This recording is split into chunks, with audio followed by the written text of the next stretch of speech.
Honorable members, at the break, the Honorable Member for Garden Hills was set to take the floor in debate. I presume we are now ready. Chair recognizes the Honorable Member for Garden Hills. Thank you, Madam Speaker. Madam Speaker, you know, whether you're playing sports or whether you're rushing in Junkanoo, it ain't the first half or the first lap or the first half of the game. You know, it's the second half of the game or the second lap where the money lies. And you know, I start in the second half of today's debate. And so first of all, let me thank my two colleagues from education who made sure we kept the lead at the game. And now I'll start the second half to make sure we stay in the lead of the game. Finish the game. Yeah, so we can finish strong, and I will hand it over to my great friend from West End and Bimini. And then he'll finish it. Bring it home. Bring it home. Yeah. But you know, Madam Speaker, it's because of the great people in the Gardeners constituency, I am honored to be able to stand in this honorable house on their behalf.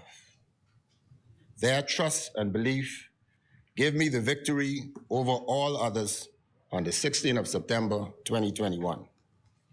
And I am forever grateful to them. For that and many more reasons, I pledge to do my endeavor best to ensure that Garden Hills is known and referred to as the best constituency in the Commonwealth of the Bahamas. During my campaign trail, I made a commitment to provide residents in the Garden Hills constituency with access to affordable health care. Madam Speaker, I'm pleased to advise that Loyalty Advantage Program, also known as LAMP, is a life-changing program for many of the residents who are unable to afford medical care. This program is made available by Doctors Hospital through a flagship membership plan for the Garden Hills residents. It reduces the out-of-pocket costs for outpatient and inpatient care services, offers free preventative and wellness care benefits, and provides supplement to the existing coverage of affordable primary coverage for uninsured. Madam Speaker, I am pleased to announce that more than 300 persons in the community have expressed interest thus far, and we are working towards meeting the required. Out of 300 that have showed interest, Madam Speaker, 45% of the residents have signed up and are taking full advantage of this program. We expect that there will be an increase in numbers as more persons become knowledgeable about the program. Representatives at doctors' hospitals are available to answer all questions as it relates to the plan. Residents are advised to contact Ms. Tooney Roll at 827-9276. Once again, Ms. Tooney Roll at 827-9276, or the constituency office at 356-3670. 356-3670 for further information on how they can become a part of this program. Yes. Madam Speaker, another one of my plans which was implemented and introduced to the residents of Garden Hills in the past short 9 months of being their member of parliament is the Burial Society. This plan of action brings relief, ease the burden and cost on families during the unfortunate times of bereavement. Yes. I also make time to personally visit, call, provide floral arrangement and sympathy cards to the families who have lost loved ones. Garden Hills, like other areas, are impacted by all deaths that occur. To the family members, those who are enjoying the pain at this moment, those who have enjoyed the recent weeks and months, I offer my prayerful condolences. But Madam Speaker, I must give condolences to the Roker and Williams family who unfortunately lost their loved one in the most recent homicide that took place yesterday at the A.F. Ardley Junior High School. Madam Speaker, it is very, very important that we continue to create safe spaces with positive activities that teaches young people how to deal with conflict resolution. Madam Speaker, safety and protection of a people is the utmost importance. My team and I have commenced the process of installing solar self-sustaining cameras in the various communities that make up the Garden Hills constituency, with Pride Estates 1 and 2 being the first.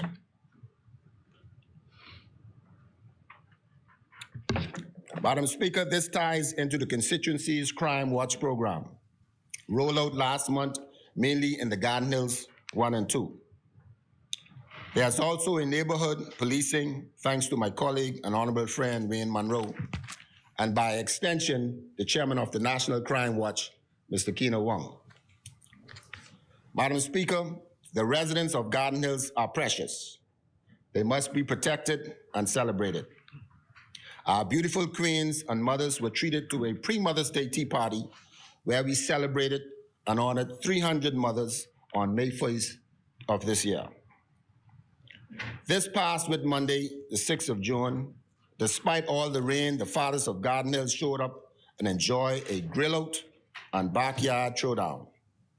They competed in board games, three-point shootout, all of this ahead of the upcoming Father's Day celebration. There were over 100 men present at the event, and I count them. Where the best, I had to make sure the man is showing up. Where the best in their respective competition were crowned champions. Madam Speaker, I'd like to take this opportunity to wish all of the fathers of Garden Hills constituency, all of the fathers here present, and the entire country, happy pre-Father's Day. Madam Speaker, the MBKS team and I celebrated and honored teachers at the S.C. McFerguson and A.F. Ardley Junior High Schools with a love breakfast in the month of February. Financial donations were also given to defray the cost associated with BJC courses for 10 deserving students at S.C. McFerguson and towards the purchasing of electronic device for students at both schools. Madam Speaker, within the next few weeks, when one enters the various communities within the Garden Hills constituency, you would be able to say exactly where you are in Garden Hills. Signage are currently being installed identifying various communities within the Garden Hills constituency. So far, identity walls have been erected in Freelia and Ross Davis subdivisions, with others to continue within the year. Madam Speaker, I want to encourage the young residents of Garden Hills to come and join in the activities planned for this summer. The annual MBKS Summer Camp officially starts June 27th until the 1st of July. Participants will learn the fundamentals of the game of basketball, volleyball, baseball, and swimming. And I too will be partnershiping with my colleague from Angliston. And any one of my other colleagues need assistance, be here to help. There you go. Madam Speaker, Garden Hills is covered. My team and I are now executing the game plan. I would like to thank my area captains, office administrators, the MB Cares team that spearheads all of my outreach initiatives, and of course, my lovely wife, who is always at the forefront. There you go. They are my MVPs.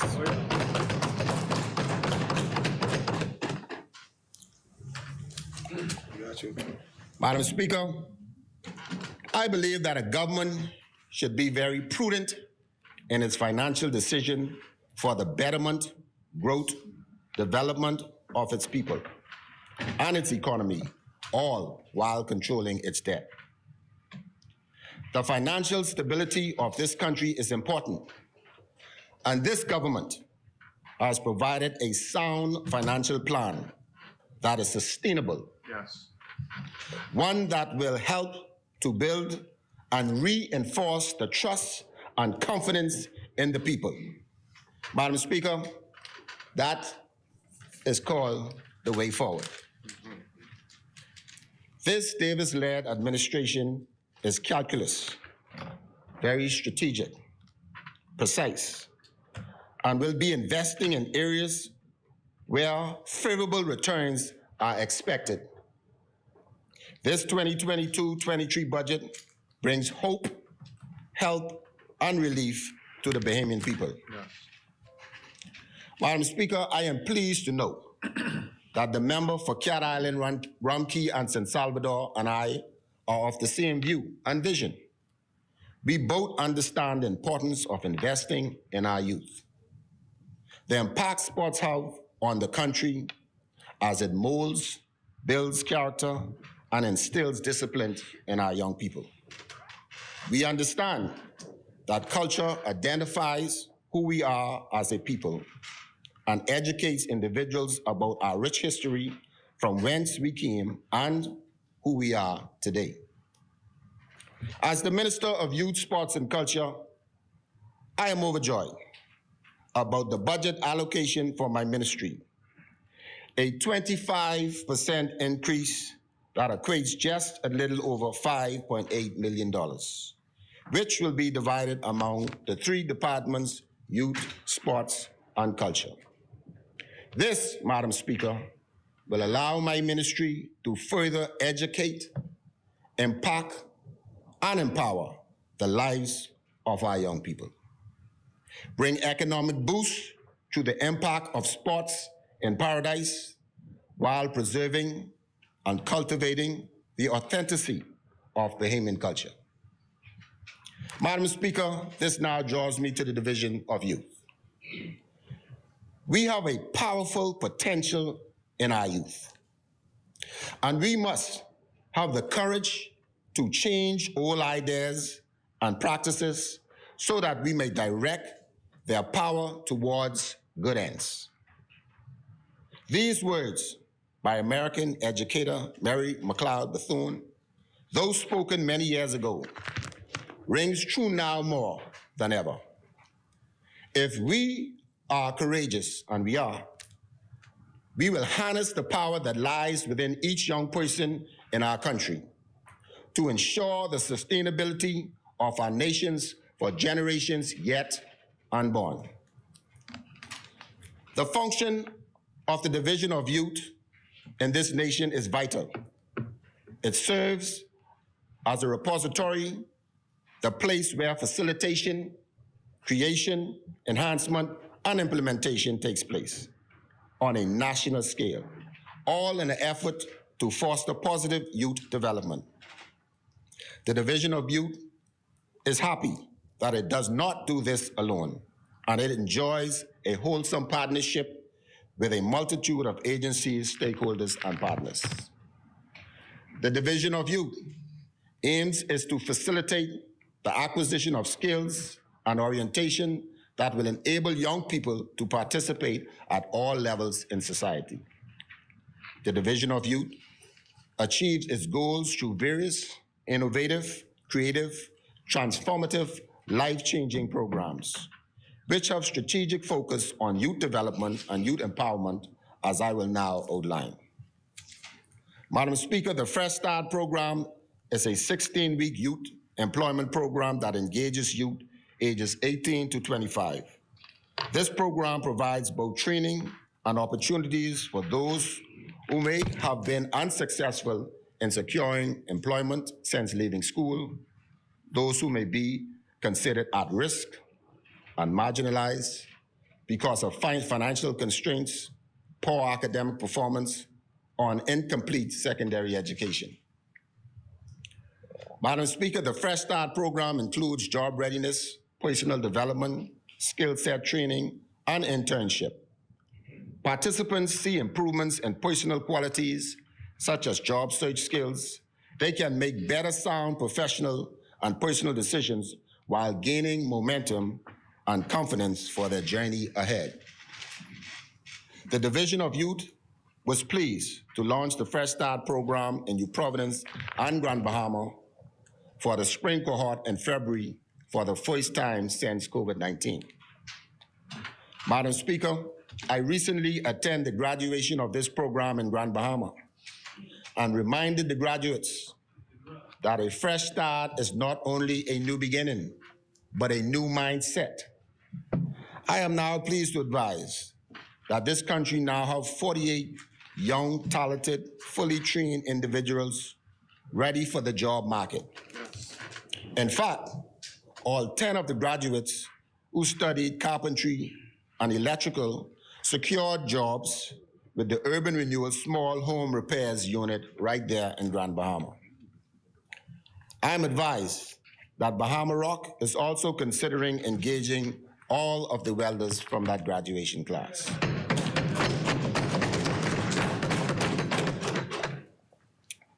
Madam Speaker, you can see that we are paving the way forward. The increase in budget for this program from $270,000 to $320,000 allow us to engage additional persons in New Providence and Grand Bahama in the next cohort. Madam Speaker, the Job Ready program has enjoyed much success with its demographic of young people between the ages of 16 and 18. This program specifically caters to new high school graduates. The internship components is facilitated through a long-standing partnership with Corporate Bahamas. While engaging in internship, the participants receive on-the-job training and mentorship that will further improve their employability skills and increase possibilities of retaining long-term employment. The budget allocation for this program is some $40,000. Madam Speaker, the Be Inspired program is a government-funded grant-based program designed to empower young Bahamian citizens between the 18 and 35 years seeking to establish and expand their small businesses. It provides aspiring entrepreneurs who possess viable small businesses, ideas, with the tools and other resources necessary for successfully launching and the management of their business. Successful participants are awarded grants up to $5,000, which enables them to procure all the goods and materials for their business ventures. To date, we are pleased to report that approximately $210,000 has been paid out to successful applicants. Currently, there are 95 new submissions, and the second cohort of the Be Inspired program is calibrated to be delivered online utilizing the present budget allocation of some $400,000. However, Madam Speaker, while the allocation budget is pegged at $400,000, I am happy to announce that my ministry will be partnering with the Small Business Development Center to secure additional funding that will ensure we are able to facilitate as much young Bahamians aspiring to be entrepreneurs. The Ministry of Youth, Sports, and Culture will continue to be the adjudicators and approve all applications, with the SBDC providing the necessary funding. Madam Speaker, the Youth Leader Certificate Program is a highly subscribed training program that equips our youth leaders and youth workers in effective techniques and methods of youth work and development. It aims to standardize the training of youth leaders, equalize the services delivered to our young people on a national level. This program also assists in the formulation of basic concepts regarding the role of youth organizations in the country. The YLCP typically runs 16 weeks and is facilitated on Tuesday evening from 6 to 9 p.m. The spring cohort of the Youth Leader Certification Program was launched in March in the hybrid format to include Family Islanders and will conclude in June with a hybrid graduation exercise for a total of 68 graduates, which also include the Family Island participants. The budget of some $30,000 will be used to facilitate the second additional cohort of this program over the next fiscal year. Madam Speaker, as young Bahamians make the transition to adulthood, they need to be placed in arenas and spaces where they can receive unfailing and unwavering support, quality guidance, and the best opportunities to gain new skills and pertinent experiences. Therefore, our local youth organizations are so important. These organizations play a vital role in the overall development of young Bahamians by providing safe spaces and positive activities. They assist my ministry and the Ministry of National Security by diverting young Bahamians from the life of crime. Madam Speaker, the way forward is to provide more for these organizations. This is a caring government. Madam Speaker, a government that wants the best for all Bahamians, especially the youth.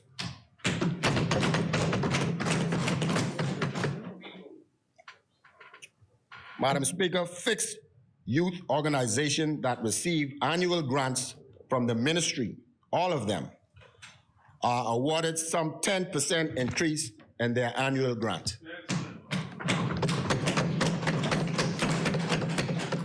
Madam Speaker, I want to ensure that these various organizations can sustain their positive, constructive models and platforms. Madam Speaker, I now move to the National Summer Employment Program. After 2 years of hiatus due to the COVID-19 pandemic, the ministry is very pleased to present the National Summer Employment Program. This program takes place for 4 weeks during the summer months. This year's installment will be held from July 4th to the 29th. The purpose of this program is to positively engage our youth during the summer break by providing a safe and positive environment, targeting personal interests, skill development, and healthy social interaction. The Division of Youth facilitates 5 separate components of the National Summer Employment Program. These components include our summer camps, apprentice programs, corporate Bahamas placement, private summer grants, and Family Island grants. Over the years, this program has proven to be beneficial to its participants as well as the community. These benefits include a greater understanding of financial management, real-world experience, improved interpersonal and communication skills, career and trade choices assistance, positive role models, and mentorship and connections for future opportunities. The ministry's budget allocation is some $1 million will assist in facilitating this all-important program. You see, Madam Speaker, we got to make sure them young people can make some money in the summer. They got something to do. And so we didn't hesitate to, put $1 million there for them. I know they need more, but that's good enough to start. Madam Speaker, our Prime Minister stood in this honorable place a few weeks ago and told us what is at stake when it comes to climate change: our safety, our solvency, and our survival. He expressed to the world the importance and urgency of tackling these issues together. This and our vulnerability to hurricanes are matters near and dear to the heart of the nation's chief. Madam Speaker, we have seen firsthand the devastation left behind by Hurricane Dorian, Irma, Matthew, and Joaquin. Storms are more intense and destructive. That's because of climate change. While we cannot stop hurricanes, we can educate persons about these deadly storms. So this Davis-led administration has taken steps towards ensuring Bahamians, especially our youth, are better suited to respond to national emergencies. Yes. Madam Speaker, the first program that will be taken from the Blueprint for Change from my ministry is the National Youth Guard. Lifted from our Blueprint for Change, the National Youth Guard program is designed to teach young people the skills needed to assist the nation during a disaster or emergency. The 4-phase program with a 27-month cycle will become an employment feeder for private and public agencies. It will also instill participants with technical skills such as certification, boat captain, license training, risk assessment, disaster management, conversation training, soft skills, and physical training. We will train over 100 young people in the first year, which will include recruits coming from the Family Islands. Participants will benefit from stipends while they're in training, insurance coverages, and Madam Speaker, we don't want to leave the young lady who may have a child and she can't leave her child unattended to attend, so we also will have a child care benefit in this program. As mentioned, this program will be done in 4 phases. Phase 1, specialty expert training. Phase 2, on-job training, which is internship. Phase 3, on-call reserve, call as needed service in case of emergencies. And for phase 4, quarterly training sessions on weekends 4 times a year. Madam Speaker, my ministry intends to start recruitment and promotion with public education campaign in September of this year. The program is expected to launch in January 2023. The estimated cost for this exercise is pointed at some $1.5 million. Madam Speaker, we cannot transform this country for the better if we don't invest in our young people.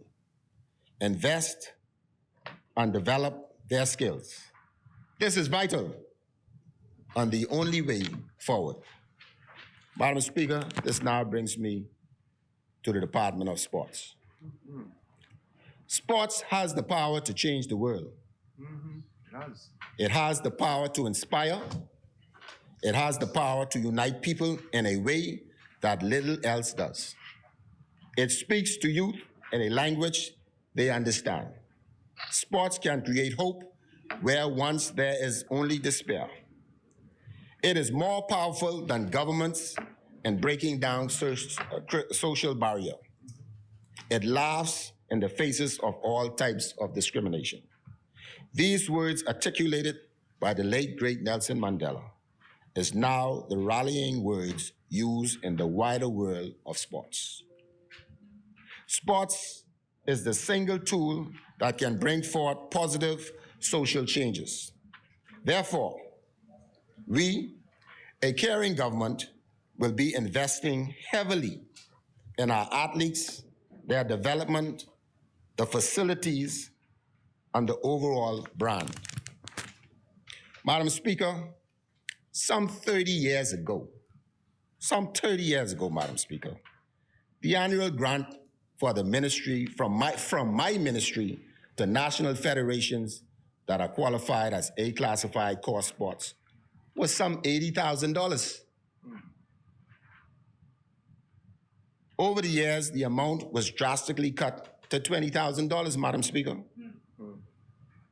Madam Speaker, as a former executive of a federation, I feel their cry, I feel their pain. I understand what it is to try to make $1 out of 50 cents. But Madam Speaker, it takes some years for me to decide to get off the sideline and get in the game and make the change. I am pleased to advise that those federations that are among this group who are in compliance with the ministry, their annual grant will be reinstalled to $80,000 annually.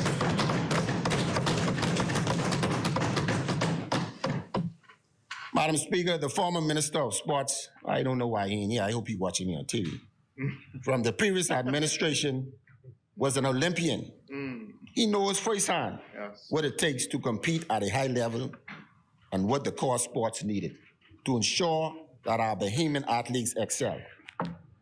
That government did nothing to boost sports in the country and made little to no investment in our athletes or facilities. But this government, Madam Speaker, this caring government, a true government of the people, athletes included, is changing that. Yes.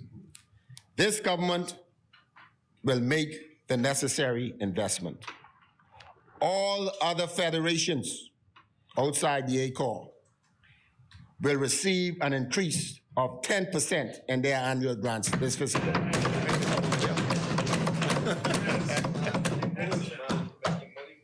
Madam Speaker, this is what you do for a country that is producing top world-class athletes.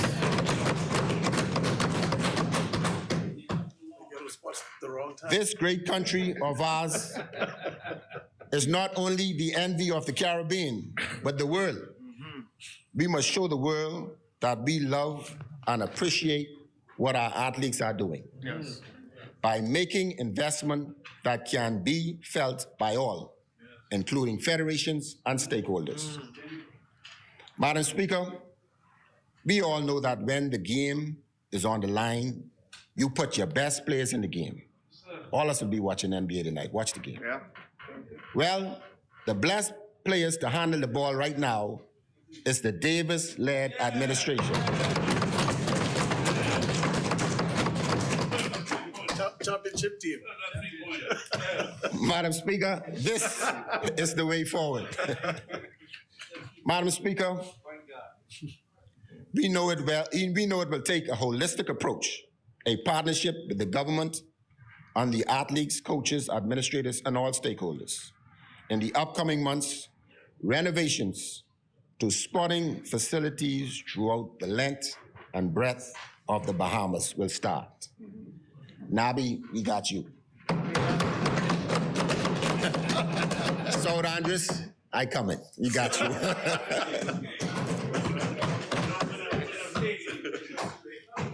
I ain't saying nothing to Grand Bahama yet. I come in there. Attention. This is to ensure that the Family Islands has the proper facilities to prepare for the island games and the upcoming Bahama games. I see why you come close. I see why you came close. In fact, work will commence at the end of this month on the Grand Bahama Sporting Complex in the nation's second city. Major works are started on our national gymnasium here in New Province at the Kendall G. L. Isaac Stadium. Our very own professional player, NBA player Buddy Hield, is expected to play in this newly renovated facility in a couple of weeks. Buddy Hield has confirmed to both me and the Prime Minister that he will play in the second window of the FIBA Basketball World Qualifiers. This game will be played on July 4th, right here in New Providence at Kendall Isaac Gym, when the Bahamas take on the Dominican Republic. Oh, yeah. Oh, yeah. Hot. We await confirmation from DeAndre Ayton and Kai Jones. This is just one of many major events which you will hear me highlight now in our Sports in Paradise schedule. Madam Speaker, Sports in Paradise is back. My hard-working team and I are revolutionizing the Bahamas Sports in Paradise and sports tourism brand.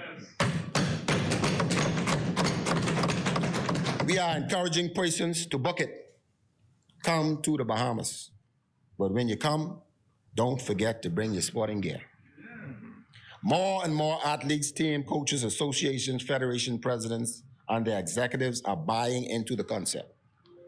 Just ask LeBron James, who will be in town in this December for the Hoop Fest basketball tournament, when we will have the very top 3 best high school in the United States playing against the New Providence and Grand Bahama High School All-Stars. Just this past weekend, our very own Bahamian national football player Michael Strawn from Grand Bahama headlined the list of NFL stars that included Los Angeles Chargers Keenan Allen, who was a 5-time Pro Bowler and 2017 comeback player, Rashad Fenton, and Melvin Ingram. They were all in town for the inaugural Bahamas All-Pro Celebrity Weekend. A few weeks ago, the Cleveland Browns O-line players, led by quarterback Deshaun Watson, trained at the Thomas A. Robinson Stadium. Social media was buzzing with pictures of them training, golfing, and their views of paradise from the Atlantis resort. NFL players aren't the only one coming here. The Miami Heat's Jimmy Butler uses his free time ahead of the NBA's Eastern Conference Final Series with the Boston Celtics to train here in the Bahamas. It does not matter if it's just for training, professional or amateur competitions, clinics, and seminars. They are booking for Sports in Paradise, an authentic Bahamian experience. Madam Speaker, unlike the previous guys, this Davis-led administration knows that it takes more than just a slogan. We aren't just talking this like they did. We are about action.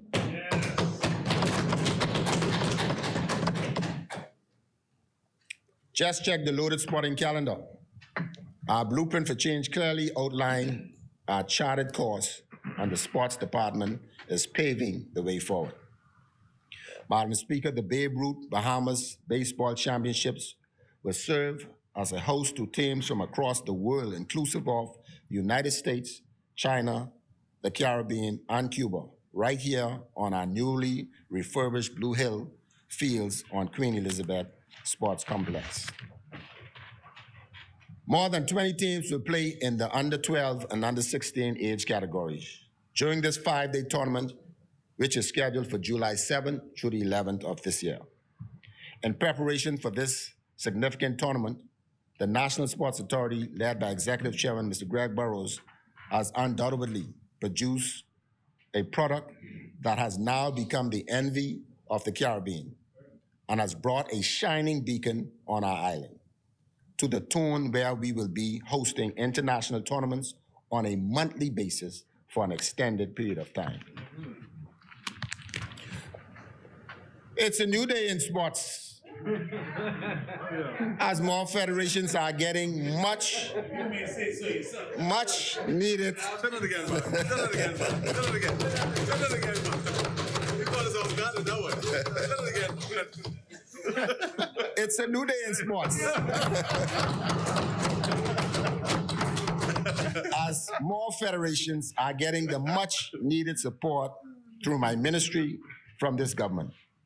Another commitment we've delivered on is hosting the North American, Central American, Caribbean Track and Field Championships. This great sporting nation, the Bahamas first, will serve as host to the 4th edition of the regional competition, August 19 to the 21st, 2022. This competition has the potential to attract most of the region premier elite athletes to our shores, in the likes of our very own Shawnee Miller-Weebo, Stevie Gardner, Jamaican Shelly Ann Fraser, and many others. Most importantly, to avoid the Nassau-centric focus, we have decided that it is most fitting that this event be held in the second city, the Magic City, Freeport, Grand Bahama.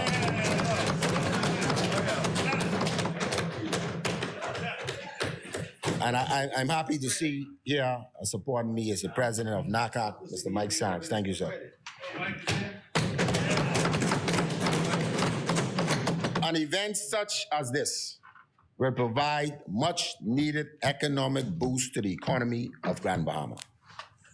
In addition to the immediate economic benefits, the Grand Bahama Sporting Complex is about to undergo further enhancement, inclusive but not limited to a recertified level 2 track and the electronic timing system. Madam Speaker, we must take this serious because we just put them on the boat from Nassau and take it to Grand Bahama, and when they finish using it, we bring it back. But Madam, like I said before, it's a new day in sports.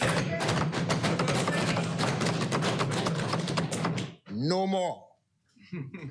Well, Grand Bahama have to borrow something from Nassau and send it back. Grand Bahama will get its own equipments. These enhancements, Madam Speaker, will further position the island to attract other international competitions in the future. Now that's the way forward. Madam Speaker, we are not stopping there. In fact, our foot is on the gas and we are revving up for more. And by more, I mean our junior athletes will also get to compete in the world-class facilities right here at home. Next year, Madam Speaker, we have included in our pipeline of sporting events the hosting of the 50th edition of the Carifta Games. Yes. The Carifta Games is widely recognized as the best track and field competition in the world for junior athletes. The list of athletes who have gone on to achieve leading outstanding professional athletic careers after Carifta is long. It is also notable that many on this list are Bahamians as well. Laverne Eve, Pauline Davis, Debbie Ferguson, Anthony Strawn, Shawnee Miller-Weaver, just to name a few. Madam Speaker, I tell you, this administration cares. We are not the last minute like them other fellas. Preparation has already begun. Some $1 million has been earmarked towards preparing for the successful event. I've also given my support to the local athletic association, the B3As, that we are also expressed our expectation of them that our athletes will be ready to deliver their best performance for the Bahamian people. In our blueprint for change, we stated that we wanted to bring the World Relays back. I was right there in Jamaica to the Carifta when the exact words were stated to the President, Lord Coe, by our Prime Minister, just like this. We want our things back. So as I quote, and that's back to the Bahamas. Madam Speaker, my ministry has, in support of the B3As, formally communicated to the World Athletics our interests and once again serving as the host for the World Relays.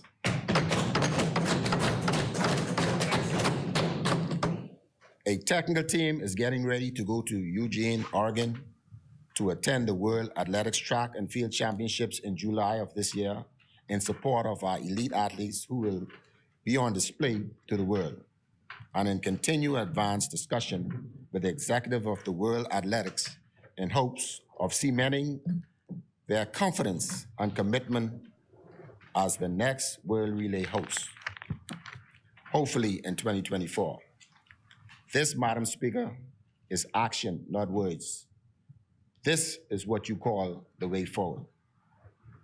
Madam Speaker, like our Prime Minister, I too am a huge sports fan. I know firsthand the struggle of our athletes, those on the professional and amateur levels. As a former coach and federation president, I got the calls, players overseas not sure of the next move. I want them to know that their cries have been heard. I am proud to announce that funding for our elite athlete program of some $1.4 million will be used to assist many of our remarkable athletes, both the developing and elite athletes. There are approximately 100 athletes across 11 different sporting disciplines, inclusive of track and field, swimming, tennis, boxing, cycling, judo, volleyball, basketball, bodybuilding, fitness, golf, and baseball. The objective of the Elite Athletics Subvention Program is to provide financial assistance to our athletes, to reduce the financial burden of costs associated with their training and competition expenses. This financial assistance program has proven to be of valuable importance to our elite and developing athletes, as they are now able to focus more on their development rather than having to concern themselves about where the next dollar is coming from. Madam Speaker, the subvention program for the athletes has produced a measurable result for many of the sports. To ensure that the program is equitable, beneficial to qualified athletes and sports, an extensive review of the existing program was undertaken. This review included board consultation with federations and athletes, who were provided the opportunity to share their experiences and recommendations on how the program has and can continue to assist their development. Madam Speaker, this Davis-led administration thinks different and knows the benefits of investing in our athletes, coaches, and other stakeholders. Sports is one of the vehicles we are going to use to build a better tomorrow. To build and prepare our athletes for the world stage, we must start the search at home. Madam Speaker, we have commissioned the Bahama Games Secretariat headed by the former Director of Sports, Mr. Martin Lundy, who along with his team are aggressively engaged in assessing, formulating, and executing plans for the return of the exciting and highly competitive Bahama Games. Yeah. These dynamic games will be known as the Bahamas Golden Jubilee Games and are scheduled to be held next year, July 5th through the 16th, in collaboration with the Bahamas' 50th anniversary of independence. The proposed 16 sporting disciplines are softball, basketball, track and field, lawn tennis, swimming, field and beach soccer, indoor and beach volleyball, bodybuilding, boxing, cycling, baseball, youth Olympic sailing, regatta sailing, and golf. The team's islands set to participate is New Providence, Abaco, Auckland, Andros, Bimini and the Berry Islands, Cat Island, Eleuthera, Exuma, Rugged Island, Grand Bahama, Long Island, Ronchi, and San Salvador, and Maikal. From the experiences of the past 5 games, the last of which was held in 2001, it is widely accepted by everyone in the sports community that the Bahama Games serve as the ultimate vehicle to foster national pride, integration, and positive social development.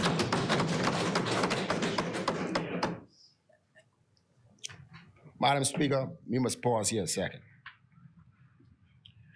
Our Bahamas Special Olympics team returned home on Sunday past, yesterday, from the competition in Orlando, Florida.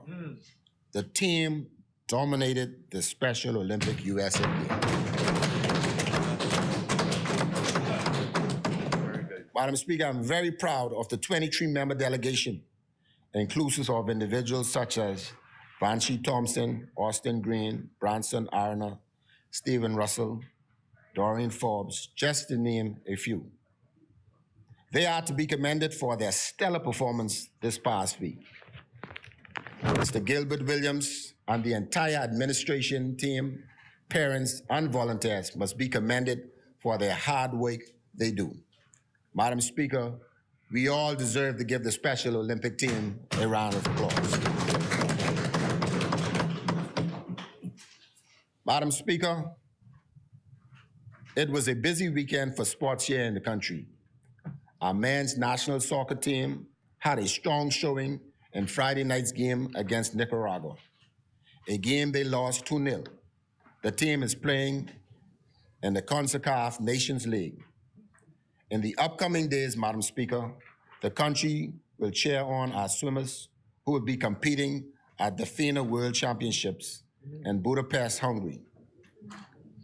The 4 swimmers, Zaylee Elizabeth Thompson, Lily Higgs, Lamar Taylor, and Isaac Bastian. The FINA World Championships gets underway on the 18th of June. Madam Speaker, the Davis team is also preparing for competition, and our young baseball players are set to compete in the baseball's nationals. Madam Speaker, I congratulate all athletes who have competed and wish those gearing up for the competition good luck. This now brings me to the Department of Culture. All right. Culture defines who we are as a people, our history, and our legacy. As a repository of knowledge, meanings, values, permeates all aspects of our lives. Culture teaches us about ourselves, define the way Bahamians live and interact on the local and global scales. Our national identity is expressed through our culture, and it is extremely important for our nation building. The quality of life of an individual, and by extension, our Bahamian society, depends on being able to take part in and benefit from our Bahamian culture. We are doing more to develop this sector, which is the drumbeat of our country.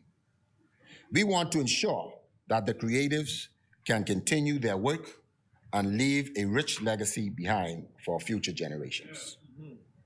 Madam Speaker, this Philip Brave Davis-led administration understands that culture has a positive influence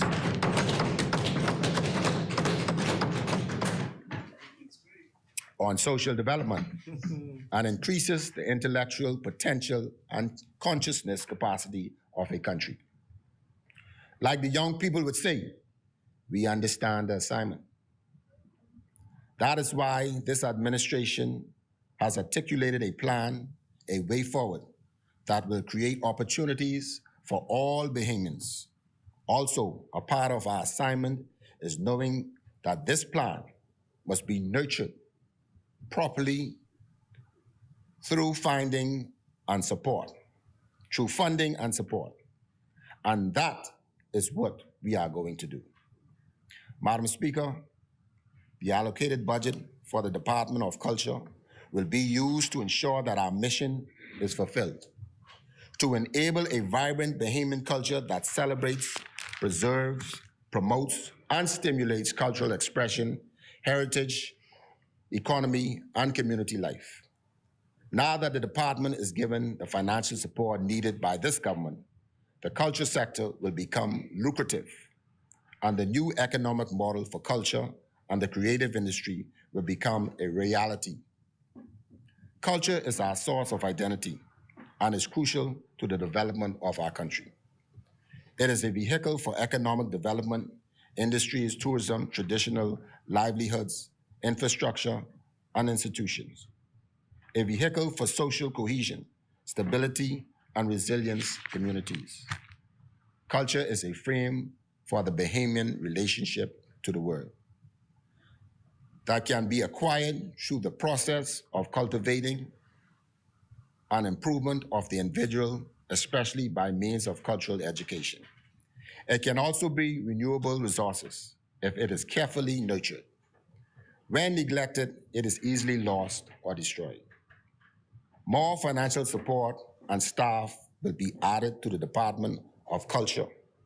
We see the need to expand programs in our family islands.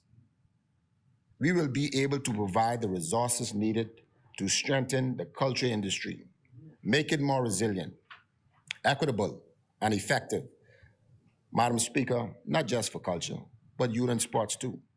We will be reopening the office in the Family Islands in Abaco, which was closed by the previous administration. I don't know why. but we're gonna open that back up and fully staff it. Establishing an office for the first time in various family islands. The Gateway of Bimini will have its own offices. Remember? Michael will have his own office. Cat Island will have his own office. Exuma will have his own office. South Andrews, I got you. You got your own office. Madam Speaker, we will increase staffing on islands where we have existing office like Long Island, Eleuthera, North Andros, and Grand Bahama. Madam Speaker, my ministry must be felt on all the islands in order to truly, we must be felt on all the islands in order to truly impact, empower, and provide greater opportunities for the young people. This is the beat of the Bahamian people, and truly the way forward. Here's another assignment this administration understands. We know that our creative communities needs a place that they can call home. The way forward, and only solution, as stated earlier by my colleague from Anglican, is a National School of Creative and Performing Arts. I echo the words articulated by the Prime Minister, and I want everyone in the Bahamas to know that active steps are being taken to make this vision a reality. Yeah. Young people, we got you. Our blueprint for change clearly shows this fact and more. It speaks about creative spaces and the fact that culture, the heartbeat of our country, will get more support. We are providing grants for the creative entertainers and the performing arts. An increase in grants of $500,000 has been allocated for this initiative. An increase in grant of $500,000 has been allocated for this initiative. Big budget, big budget. As a result, Bahamians will have more access to the following: more financial support through culture grants for artists, cultural organizations, and cultural festivals, more access to cultural activities through after-school programs, initiatives, and training resources in Bahamian creative industries. This will be done in addition and in conjunction to the collaboration with the other cultural institutions. More access to workshops in the creative arts in New Providence and all major family islands so that our culture practitioners can level their skills. More opportunities for exposure through shared creative workspaces and events such as Culture Under the Stars. More promotion of our rich cultural heritage through the promotion of our cultural practitioners on the world stage and the exportation of our culture products, crafts, and fashions. Revitalization of the entertainment industry by providing professional entertainers with equitable opportunities through grants, performance events, arts management, education workshops, and seminars, cultural exchange, collaboration with clubs, hotel, resorts, and other businesses, and the establishment of an appropriate industry standard remuneration and scale. Expansion, extended reach into the communities of the Bahamas with new and existing programs such as Culture in the Park, which has brought economic benefits to many of the family islands and some of the communities in New Providence. In addition, the E. Clement Bethel National Arts Festival. More support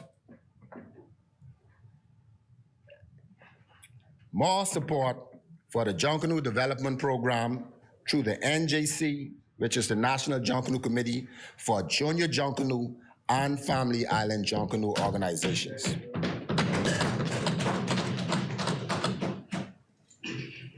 Madam Speaker, I will repeat it like the Sergeant Penniman at the door say, Madam Speaker, Junkanoo is a true Bahamian celebration. a unique culture phenom that reflects the proud spirit of the Bahamian people. It is the biggest cultural festival of the Bahamas, celebrated in 2 spectacular parades. The breathtaking costumes made from cardboard, wire, crepe paper, our parade through the main streets to the pulsating sounds of the goatskin drums, horns, cowbells, and whistles.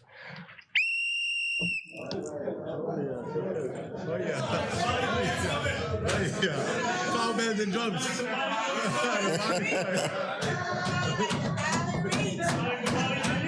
Well, you can tell me who's coming right now. Madam Speaker,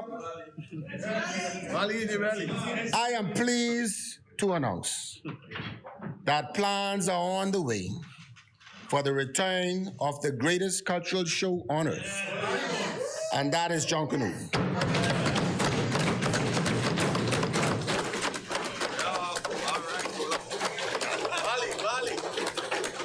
Madam Speaker, we are optimistic that after 2 years hiatus, Junkanoo parades will be held this Boxing Day and on New Year's Day in 2023. In the island of New Providence, it's also expected to be held on Grand Bahama and the other family islands. Madam Speaker, I must acknowledge 2 of my consultants from the ministry, Fast Eddie. Ain't mind call me Fast Eddie. They know you. And the man who leads the Saxons for many years, Willa Francis. Which group they from? I don't know. I don't know school. Madam Speaker, Junkanoo is back. Yes. Valley Boy, Saxon, music, Jamaicans, one family, roots. Prepare yourself. Promise. Don't come to Bay Street if you ain't ready. That's right.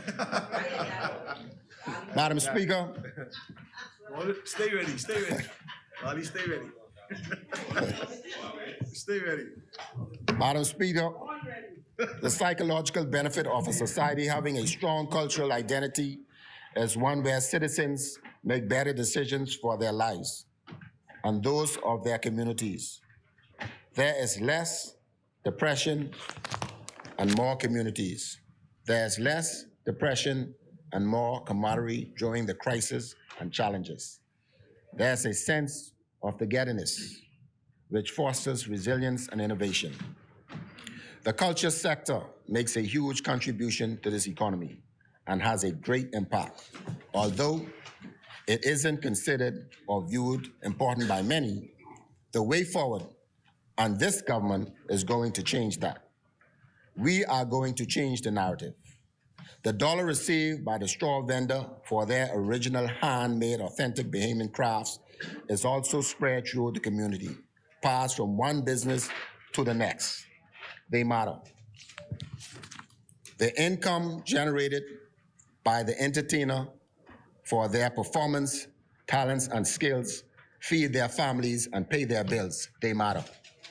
The festivals held throughout the Commonwealth of the Bahamas results in employment of many young men and women who ordinarily may be out of work. This gives them financial subsistence until the next festival, fair, homecoming, regatta, or event. They matter. Madam Speaker, culture, the umbrella for our talented Bahamian people, matter, and this government is paving the way forward so that they all can be included. Madam Speaker, I end as I began. I believe that this government has been very prudent in its financial decisions for the betterment, growth, and development of its people and its economy while controlling its debt. This 2022-2023 budget brings hope, help, and relief to the Bahamian people. Madam Speaker, Garden Hills fully supports this budget.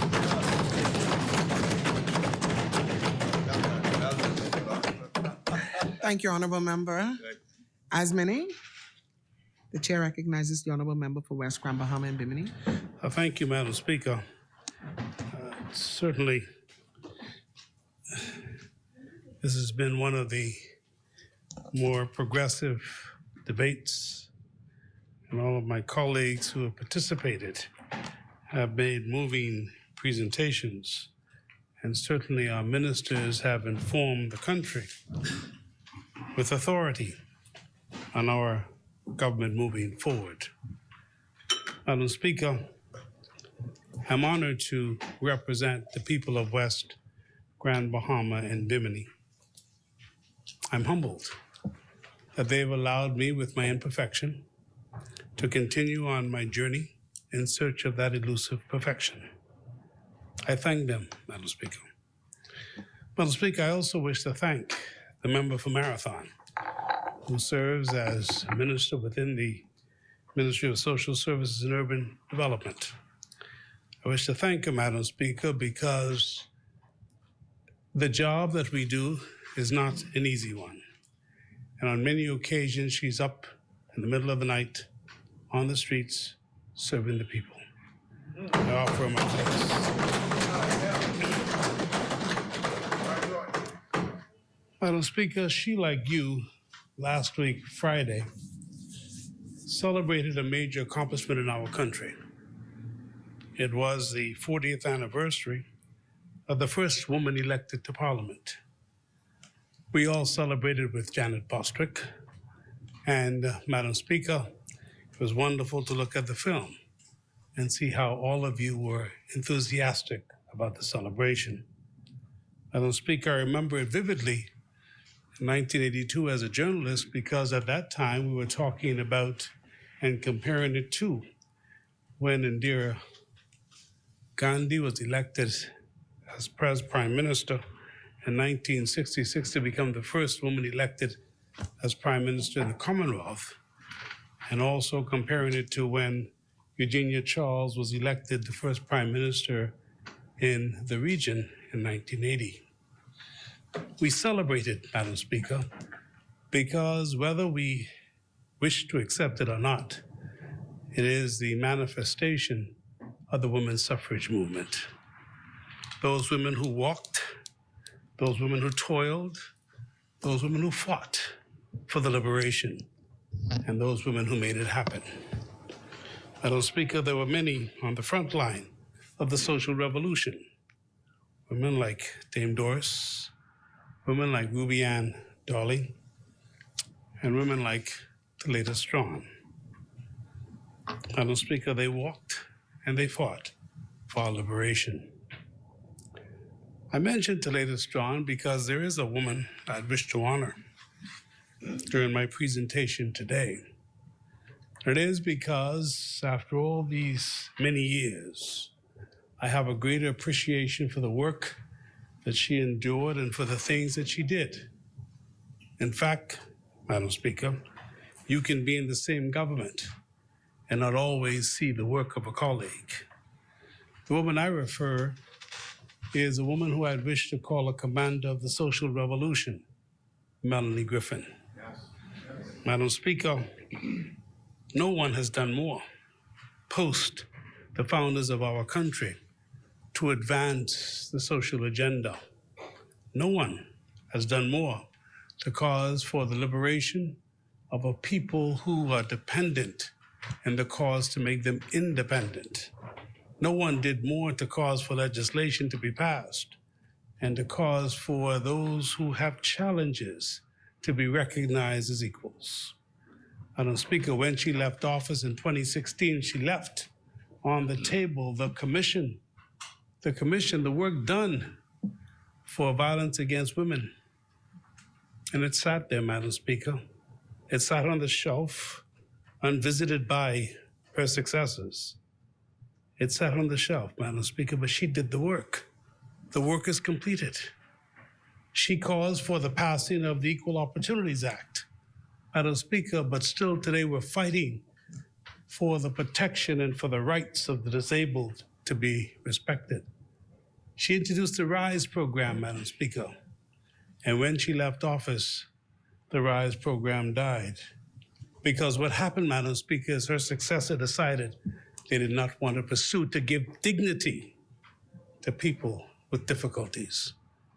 Madam Speaker, Melanie Griffin is perhaps one of the greatest that we've had to serve.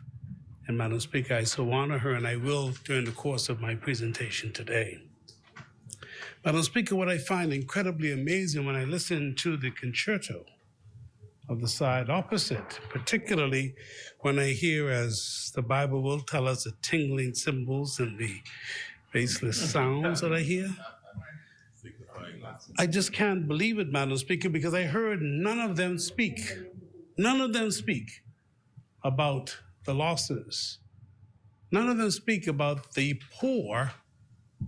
None of them speak about the disabled. None of them speak about what was left on the table that could have been lifted to advance the causes. And Madam Speaker, believe it or not, we would have been much further ahead today had we taken Melanie Griffin's plan and continued along the way.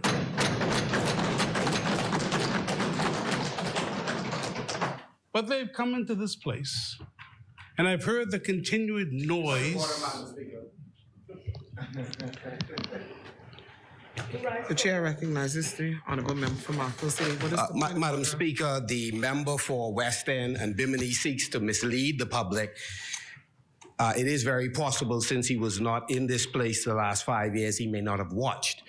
But I want to put on the public record, the minister with responsibility for social services on numerous occasions, like many of us, commented on each of the subjects that he spoke about. In fact, in this House, there was discussions with respect to the challenges faced by members of the physically challenged community, and we worked in conjunction with those associations, the various associations, to be extremely helpful in terms of discussions about vulnerable Bahamians. There are any number of initiatives the government put in place in order to assist persons who are challenged financially, whether it's persons who are accommodations insecure, food insecure, etc. So these blanket statements that he seeks to put on the record, which is a part of the PLP's narrative that only them have a monopoly on caring for the poor, Madam Speaker, we reject, and it is patently untrue. Thank you, honorable member. Madam Speaker, the member for Marco City might have misunderstood me, Madam Speaker, but what I said was not the talk, but what about the walk? What did they do, Madam Speaker? Madam Speaker, I did hear, Madam Speaker. I did hear, Madam Speaker. The chair recognizes the honorable member for Marco City. Speaker, I rise again because clearly the member is doubling down on the statements that have been made. And I'd go further.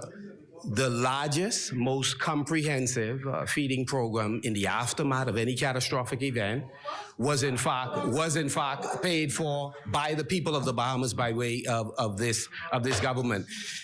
What you are proposing, even in this budget, does not radically move away from what has been done historically by the Christie Davis administration, by the Minnis administration, and now by the Cooper Davis administration. Sorry, the Davis Cooper administration. And so I'm saying there's no fundamental difference. Look at the figures that you have in the budget versus what has been in previous budgets, and show me the radical difference in terms of what you've allocated for persons who have had challenges with paying rent assistance, challenges with food assistance, and the whole range of other social or safety net provisions. And so I'm saying it is not true. You can highlight some of the things that you're doing that may be different, that there may be marginal increase, but it is untrue to make the point that you've been doing for one demographic in the Bahamas and we have not. It is untrue. And each time you raise that, I intend to interrupt unless you could verify it with facts. I do intend to raise it further in my contribution, but I do invite you to stand as I raise this point of the matters that you have been raising in this chamber, and as you have been, and your members have been speaking and speak. I do invite you to stand and protest against this because you talked about travel. I heard your members talk about travel. Now, either the members are simply politically hypocritical or engage in intellectual dishonesty, because, Madam Speaker, I'm referring and reading from a March 25th, 2019 article, Eyewitness News. And Madam Speaker, I raise this because they were here talking about allocations for travel. Travel, Madam Speaker. I wish to, the side opposite. The side opposite, absolutely, absolutely. The side opposite, because it's copied. The side opposite. The side opposite. And I'm going to refer to two articles, one written by Royston Jones and the other written by Sharon Turner, Madam Speaker. And this article, or this news story of March 25th, 2019, it goes to where Dr. Minister, member for Kalani, who last week, Madam Speaker, spent the majority of his time talking about travel. And this is 2019, but this is the article. It says Dr. Minister has committed to disclose ministers' travel costs. But to date, the government has yet to provide that a report on travel for 2017 or 2018. The Prime Minister first made the pledge following a 3-day trip to Texas last January. Press Secretary Anthony Newbold previously said the government was looking into travel expense of government officials under the former administration with a view to provide a report on it.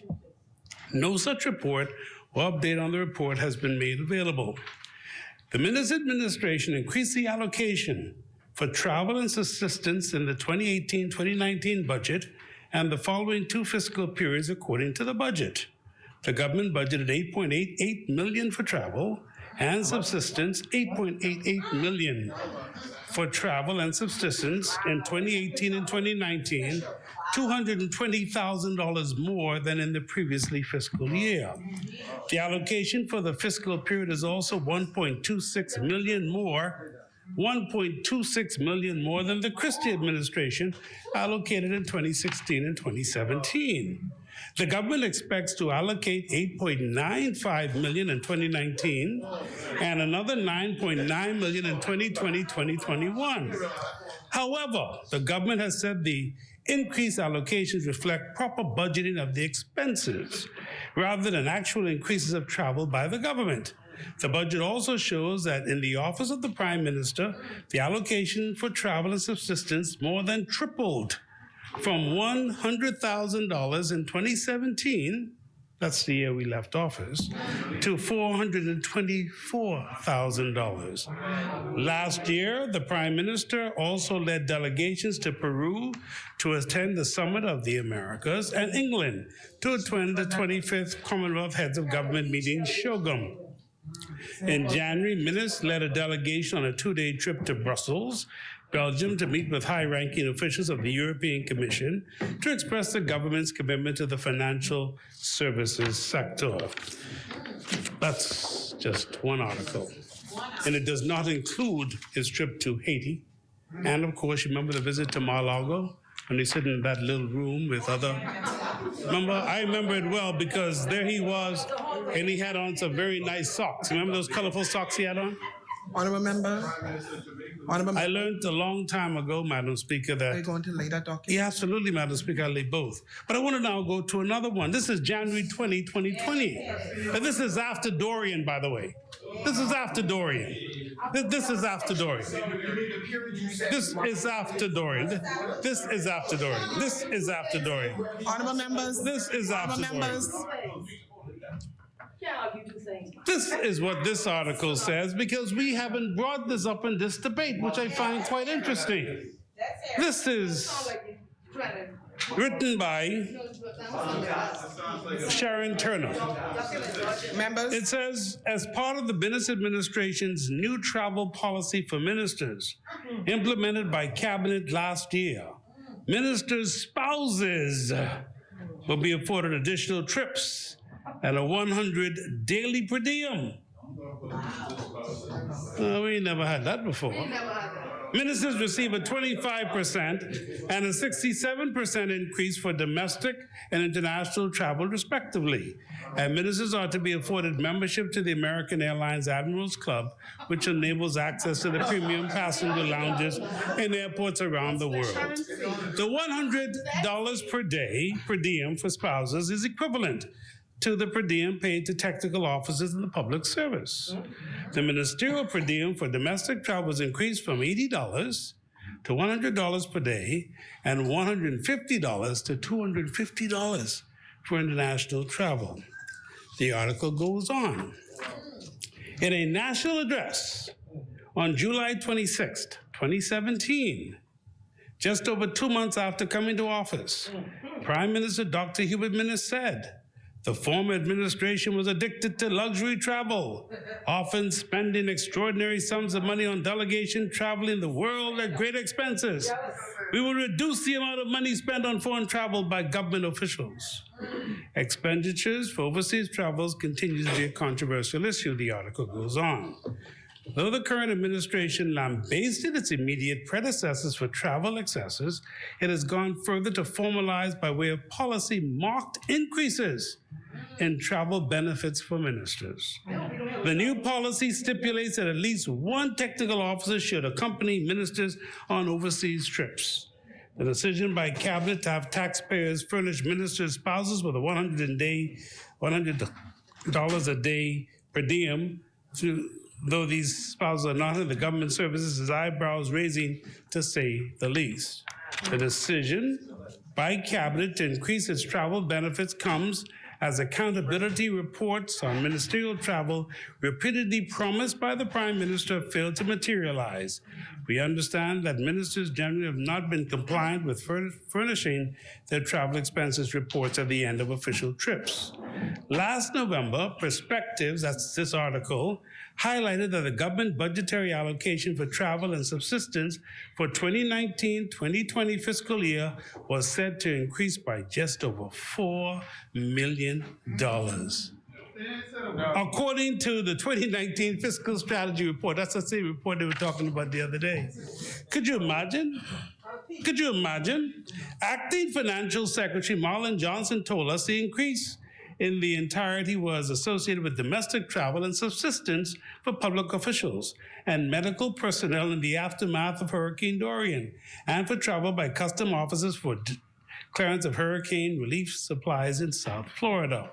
Helicopter travel, according to the document we obtained, included costs to a U.S.-based firm at a rate of $110 per day for 6 hours, $110,000 per day for 6 hours of flight time per aircraft per day. But the following month, this is after Marlon Johnson said something, the following month, Minnis made a statement that differed from Johnson's explanation, saying the $4 million travel allocation increase would be in part to be used for overseas travel to boost international investment.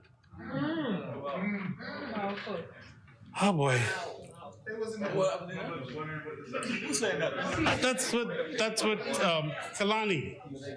That's what Kalani said. Kalani said that's democracy now.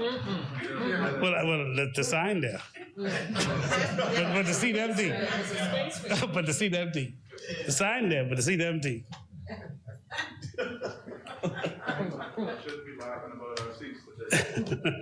No, we're not. We're taking it seriously, but I am just because last week in particular, the member for Kalani spent almost his entire presentation talking about what he did. And that's why I am disturbed, Madam Speaker, and that's why when I objected to what he was saying last week, I argued that it had nothing to do with the principle. It has a lot to do with the cause, Madam Speaker. That is what the member seems to be having a difficulty with. The fact that the Prime Minister of the country has taken up a cause, Madam Speaker, and he's taken up a cause because of us, the Bahamian people. He's taken up a cause, Madam Speaker. He's taken up a cause, Madam Speaker, for those families in East End, Grand Bahama, who were sitting there and watching their children and their loved ones slip away and be taken away by the wretched seas that died, that have not been heard of since. He's fighting a cause, Madam Speaker, for those people of Abaco. Those people of Abaco, many still today, hoping and praying that they would have some closure on the departure of their family members. It's a cause, Madam Speaker. It's a cause that he's pursuing, a cause that he's pursuing without fear. It is, Madam Speaker, that's the fight that's beneath his wings right now. And it's so obvious to us all. Did we not hear the Duke of Cambridge when he came to the Bahamas? Or we did not pay attention to his words? When he spoke about our Prime Minister, he said, your powerful speech in Glasgow, your powerful speech in Glasgow drew attention, meaning that it didn't have the attention. It drew attention. It drew attention to the urgency of the crisis. I'm not finished. I am not finished, Madam Speaker. Madam Speaker, I don't have to yield. No, I don't. If it's a point of order, yes, it's a point of order. The chair recognizes you. Madam Speaker, the member for West End and Bimini persists. If you'd be patient enough, you'll hear the point of order, right? The member for West End and Bimini persists in attempting to make the case that the Prime Minister, the member for Cat Island, Rumkey, and San Salvador is doing something that is brand new for leaders of the Commonwealth of the Bahamas in defense of small island states and the Commonwealth of the Bahamas and the plight that we face being in the Hurricane Alley. And so again, Madam Speaker, here is what concerns me about that narrative. Because what it does is it flies in the face of the facts. The facts are, in the last administration and in the administration before, well documented recently in one of the dailies, successive prime ministers have picked up this very cause that you seek to unilaterally give to the present Prime Minister. You failed to mention that COP26, the Bahamas was represented and spoke about the climatic events that affected the Commonwealth of the Bahamas. Secondly, we were represented at our Oceans Conference. All of these were events subsequent to Dorian. And again, we had multiple ministers who traveled around the world to address conferences to attract attention and resources for countries like the Bahamas that have been affected by climatic events. So this is not a new cause, and since you failed to listen, this is not a new cause by this Prime Minister. Multiple ministers and past Prime Ministers have been engaged in this struggle. Final point, Madam Speaker, final point. We have dedicated in the Bahamas 20% of our nearshore environment for the purpose of forming carbon sinks. That's why we have marine protected areas in part. So this business of us trying to monetize the environment and to protect it and to say to the international community, here is what we're doing in order to contribute to reducing greenhouse gas emissions. This is a long-standing discussion by members of the Bahamas government. Long time. Thank you, Honourable Member. Madam Speaker, I think the member for Marco does not want to accept that nobody's quoting any former Prime Minister, particularly as no member from the other side, particularly not Kalani. Yes, I went to COP25, and I was there. The point, though, that I'm making here is that the Prime Minister of the Bahamas today is impacting the world community. I want to complete what I was about to say about the Duke of Cambridge. The Duke of Cambridge, when he was here, who was here just recently. And I'm just quoting what he said. your powerful speech. Yes. Powerful. Yes. Yes. He didn't just wake up and use that word. Powerful speech at Glasgow. Yes. Furthermore, drew attention to the urgency, of the crisis. And he said, gave voice to small island states. Gave voice to small island states, most vulnerable to climate change the world over.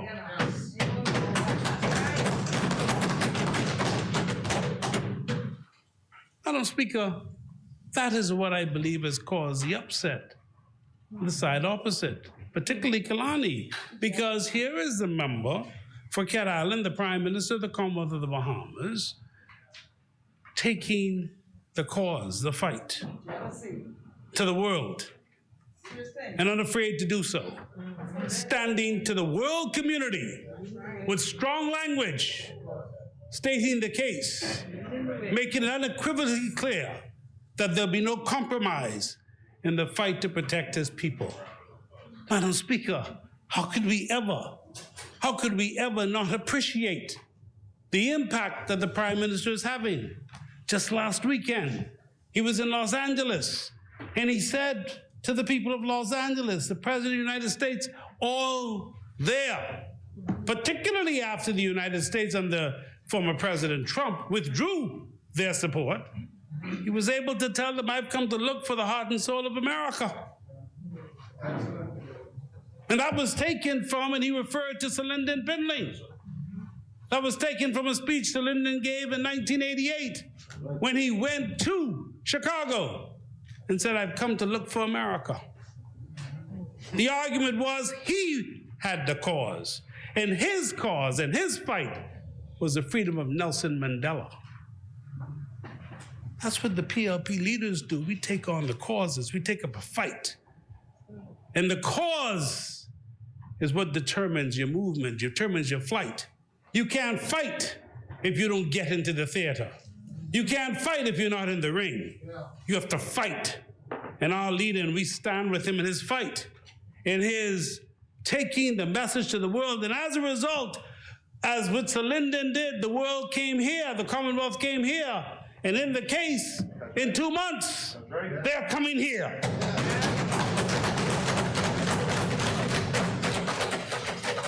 The chair recognizes the honourable member for St. Barnabas. Thank you, Madam Speaker. Madam Speaker, thank you for yielding, honourable member.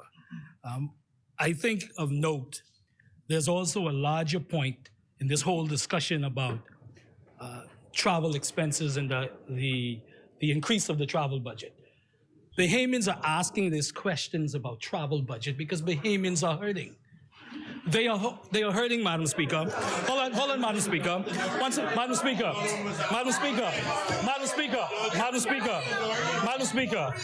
May I finish, please? Madam Speaker. Yes. Madam Speaker. And if we, no, she's already acknowledged me. She's already acknowledged me. Honourable members. She's already acknowledged me, honourable member. She's already acknowledged me. Honourable members. She's already acknowledged me. Madam Speaker.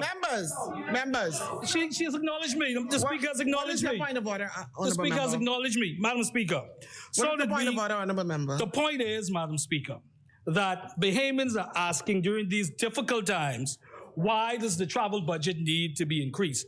And Madam Speaker, they note the level of hypocrisy because, Madam Speaker, because in 2019, an article by Jasper Ward, the opposition at that time said government made wrong decision to increase travel budget. Let me repeat. Honourable member.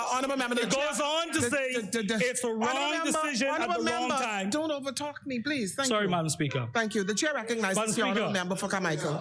Madam Speaker. The honourable member for Carmichael. Madam Speaker, thank you, Madam Speaker. I wish to remind all honourable members that we are guided by the rules and procedure of this honourable House. As it relates to points of order and ruling, I wish to read Order 38, Rule 1. It says, a member who rises on a point of order shall, when invited by the Speaker or Chairman to do so, state the infringement. Right. First, they state the infringement of these rules on which his point of order is based, and then resume his seat. If they cannot state the infringement, Madam Speaker, it's not a point of order. Thank you, Honourable Member. Thank you, Honourable Member. So, as I was saying, Madam Speaker, the opposition then said that it's wrong decision at the wrong time when this country is facing a kind of financial gloom and crisis to be able to increase the budget by $4 million What is that for you're travel. reading from? This is a Nassau Guardian article, Madam Speaker. Are you adopting it as your own? Yes, Madam Speaker. Will you table the document? Okay, and I will table it, Madam Speaker. Okay? Thank you. And Madam Speaker, it goes on to say, Madam Speaker, if I can finish, it goes on to say, and this $4 million is allotted to who? The ministers or to the public service in general? It seems to be this travel allowance is associated with ministers' travel. This was the PLP in opposition relative to the increase in travel. Okay? Thank you, Honourable Member. Madam Speaker, Madam Speaker, West Palm, Bahama, and Bimini. Madam Speaker, try all you might. The reality is there are two different situations.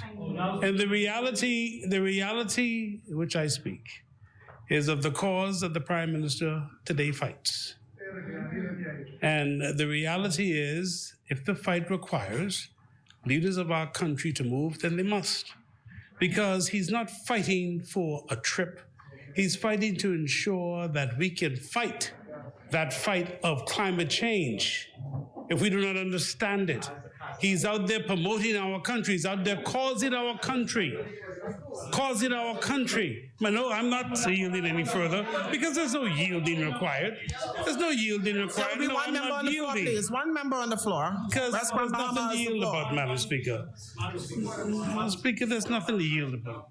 Madam Speaker, notwithstanding the point that the honourable member has made, the point I was making is that there are Bahamians with legitimate concern. I hear everything you said about the Prime Minister's travel, but there are Bahamians who are legitimately concerned about the travel expenses in general because they are hurting. So my point is, do not diminish the concerns that Bahamians have relative to the inflationary times that we're in and the money that's being spent. The point that you make relative to the Prime Minister is actually a separate point from what I made about people feeling concerned about their struggles and monies being spent. Thank you. Thank you very much, Madam Speaker. But Thank you, Honourable Member. again, Madam Speaker, maybe the member opposite does not appreciate Honourable that. Member, unless there's a legitimate point of order, you don't have to yield. Okay? That is your I democratic am right. aware, Madam Speaker. I am aware, Madam Speaker. Of course not. Of course not. Of course not. So just saying you take that liberty because Honourable Member, No, no. Honourable Member, No, Honourable the Member. rules state Honourable member. specifically. The rules state specifically on a point of Honourable order. member. Honourable Listen, member. the rules Honourable state member. specifically. Honourable Member. Honourable Member. The Speaker just made that clarification. So continue.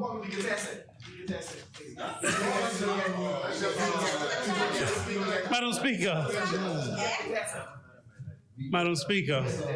We're talking about points of clarification. Madam Speaker, the Point of member. clarification. sorry, the speaker was speaking. Let us what were you saying, Madam Speaker? We're talking about points of orders and points of orders and points of clarification. You can rise on a point of order if you have a legitimate point of order, but a point of clarification is different. I think we understand that point. I think I understand that point. I always did. I always did. But Madam Speaker, Honourable Member, let's go. Madam Speaker, the member for St. Barnabas in particular, the hurt of the Bahamian people is fundamental as on a list of our priorities. And we are addressing. Madam Speaker, and to the members for St. Barnabas, I'm from Grand Bahama. Francis, Jean, Wilma, Matthew, Dorian, all through Grand Bahama. West Grand Bahama today is not where it was prior to Francis. today. The economy has not resurfaced, has not been built, has not regained its strength because of the climate change. We've lived with the hurting people. We fight with the hurting people. And that is why the cause means so much to people like me. Because I've seen brothers and sisters and men and women who had at least a house lose it. I've watched people. I've watched the elderly. I've been in their homes that leak and leak and leak. And many still leaking for years. I've seen it. I felt it. That is why the cause is so important to us. That is why I understand what is going on. That is why I believe in the mission that we are engaged. And Madam Speaker, I believe that is why we'll see results. And we'll continue to fight fearlessly in the effort. But I do wish to join in those who've congratulated the Davis administration on what is happening in Grand Bahama. And I salute the Minister for Grand Bahama on the efforts that she's making. She's lived it. She's there. And history will record that for the first time ever, an administration is leading the way in Grand Bahama. First time ever. First time ever. And at the conclusion over the next 2-3 years, almost $1 billion or more will be spent as a result of the efforts. Never before has that happened. You had efforts before made. Never before has that happened. I listened to the member for Central Grand Bahama last week when he was speaking, talking about and even trying to take credit for the Carnival cruise port, without an appreciation that that actually started in 2002. That actually started with the Progressive Liberal Party. That it was a dream, not of the PLP, but a dream that Edward St. George had, and that he had agreed to Carnival, but because of an arrangement made in 1995 by the F&M government, we could not negotiate to allow for the use of land outside of the port area. And that is why when they went to Williamstown in the first instance, and you can check with the former member, the project could not continue. And then with Subaltern Bethel leading the way in the Christie administration, we were able to eventually get Hutchison Whampoa to agree. But without their agreement, we can't even build a cruise port or a dock outside of Freeport. Outside of Freeport, not even in the Hawksbill Creek area, because of an agreement made in 1995. And so for it to be happening now after all these years, it's right where it started, with the Progressive Liberal Party. And the PLP government, yes, the F&M did. I didn't say that. The F&M did as a successor to the PLP. The F&M did. The F&M made some effort, but ground has now been broken. Construction has now started.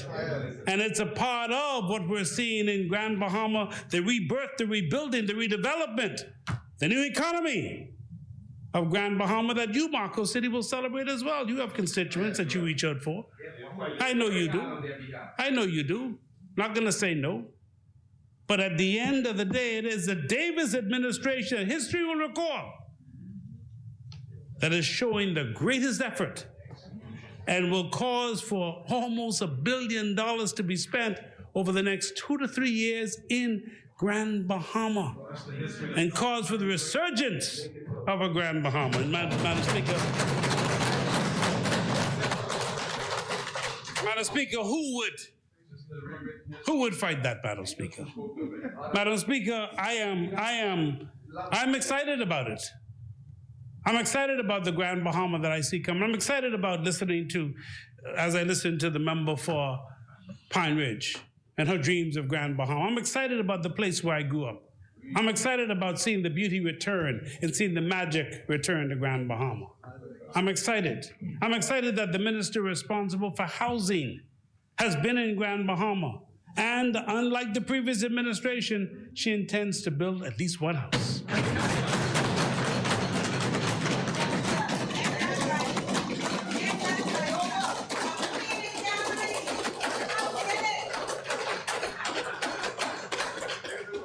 Because she's not only creating new wealth, but she's also engaged in rebuilding the middle class. That is what we're missing here.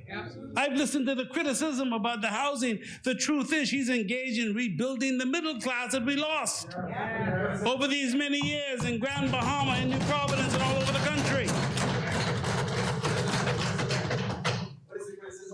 I have no criticism. You said you heard the criticism about housing. I heard it from Kalani. It wasn't from you, Marcus City. Marcus City, I'm agreeing with what you said about Kalani, and I'm with you. I'm with you, Kalani. I'm with you, Marcus City. I'm with you, Marcus City. Yeah. I'm with you, Marcus City. You've only been to one game since the budget stopped. Remember your team. So in Grand Bahama, we're seeing new things happen. We're seeing new development take place. We're seeing new plans. We're seeing a spur of excitement grow in Grand Bahama. And Madam Speaker, it is Grand Bahama's time. It is Grand Bahama's time, this time. Madam Speaker, I would wish to, as I am in Grand Bahama, I'd wish to thank the Grand Bahama Port Authority for the work they do at the Grand Bahama Children's Home. Madam Speaker, we have 400 plus children as wards of the state. And the Grand Bahama Port Authority, like the Catholic Church, like the Anglican Church, and other bodies contribute significantly to providing shelter, guidance, and leadership for young people, children, abandoned, neglected, abused. I want to thank them, Madam Speaker. I also want to thank them for providing for us, again, facilities for our PACE program. These are young women who become pregnant with nowhere to go. We have now engaged with them in discussions on concluding contractual arrangements for the use of their facilities, Madam Speaker. And they've charged us a measly $10 a year, Madam Speaker. And they provided Columbus House for young men who have nowhere to go and no guidance.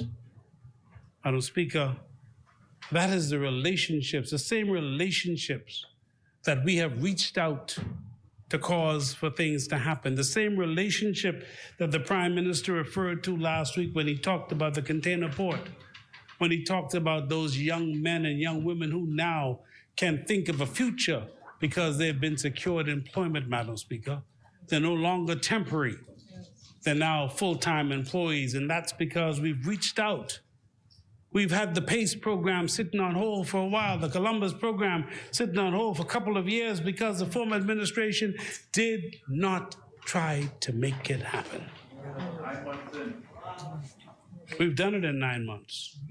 9 months in. You're correct. Thank you. Sinance. And that is the point. We've been able to do it. But in Grand Bahama, they had 5, and all we have is one vision.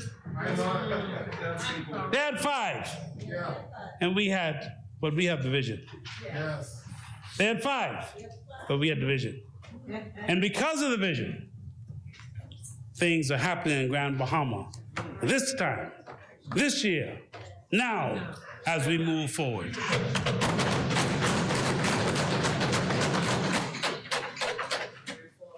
Madam Speaker, when I started, I said I wanted to pay tribute to the former minister,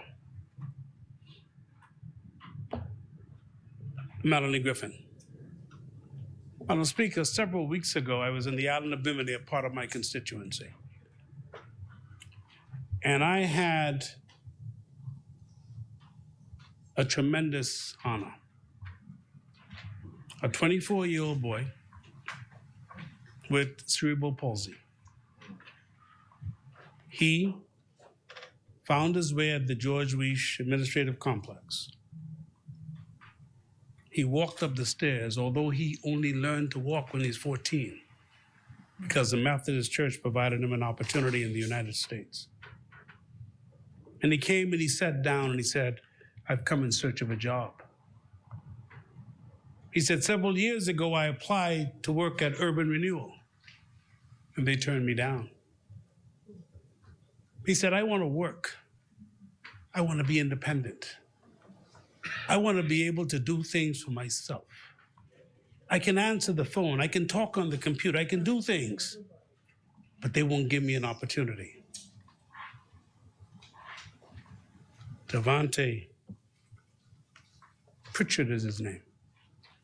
He's 24 years old now. He said, "I can come to work and I want to serve as an example to my cousin who also has cerebral palsy. I want him to know that we don't have to be beggars. We don't have to be asking people to help us. We could do this for ourselves." This man is sitting with my permanent secretary, Joe Lewis, and myself, telling us, I want to be doing something meaningful. Madam Speaker, I'm so happy to report to this House that he started work yesterday.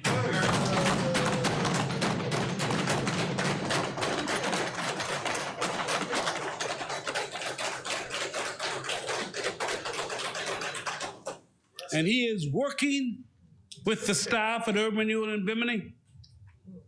He's being counted as a member of the staff. He's coming to work, and they had to do some cleaning up of the building, Madam Speaker, and I wanted to, but I didn't have a chance to. I wanted to bring his photograph and show you, and I want to call that the picture of the year. To watch him there painting and helping and making a valuable contribution. What Melanie Griffin did in 2014 was the Equal Opportunities Act. That's right. Madam Speaker, equal opportunities. This was passed in this House of Assembly. And Madam Speaker, it guarantees rights. And that's what I was talking about in Marco City. The rights that we have not sought the cause to happen for the disabled. This was passed in 2014. And it sat here. And just over the past 8 months, we've been able to do one or two things very quickly. Madam Speaker. Madam Speaker, look at this, the rights to employment states unequivocally. The law is here. It says, no person shall deny a person with a disability equal access to opportunities for suitable employment. It states that we ought to be causing the disabled to work, Madam Speaker, but we have not done so as a nation. My ministry, though, now is leading the cause to ensure that more and more disabled get job opportunities. And we're not going to lead by talking about it, we're going to lead by the example we set, Madam Speaker. Madam Speaker, every time I come to this place, I look at the young man who works in this place, and I see that he cannot speak. I watch his activity. I watch his communication with the clerk. I watch the fact that he is so active in this place. And he is unapologetic of his work that he's doing because he's equal a professional as all of us in this place, Madam Speaker. But as I told the Prime Minister, I found it quite interesting that he's here and one or two might speak sign language, but we don't even have the sign language on the television and have him a full participant in what is going on in this place. And that is why my ministry has now moved to ensure that all national events are to be broadcast with sign language, Madam Speaker.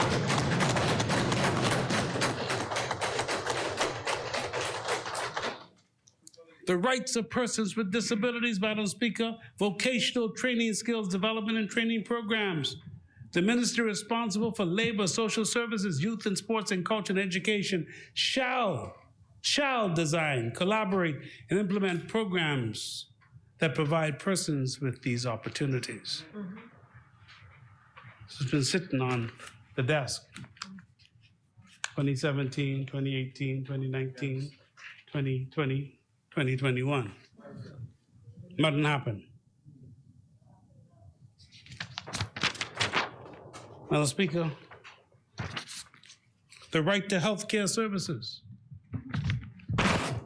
A person with a disability shall be provided with the same quality and standard of affordable health care, treatments, health information, health programs as provided to other persons.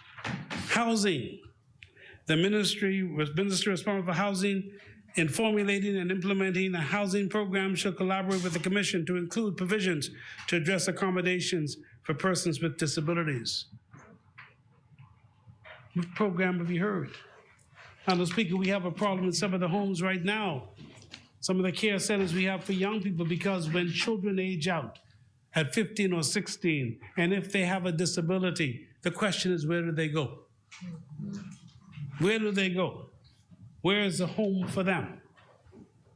What future do they have? Madam Speaker, accessibility and mobility. If the disabled had somewhere to go right now, how would they get there? If a friend can't take them, a family member can't take them, they can't get them, Madam Speaker, because we provided no public transportation. I'm very pleased to announce in this place that we are engaged now in discussions, Madam Speaker, and I am certain that before the end of the summer, we will have mobile services for the disabled. I'm so excited about that. I'm so excited to see them having yet another effort to be independent. That is so important to me, Madam Speaker. Madam Speaker, public transportation is fundamental, and I've worked very closely with the minister responsible for public transportation and road traffic, and they have been working with us to ensure that we get the routes, make sure that we're able to provide the service for these people. Madam Speaker, service animals. It's part of the law. These same service animals, I understand, just by sitting and talking can help save their lives. But yet, nothing's happened. Sports and recreation.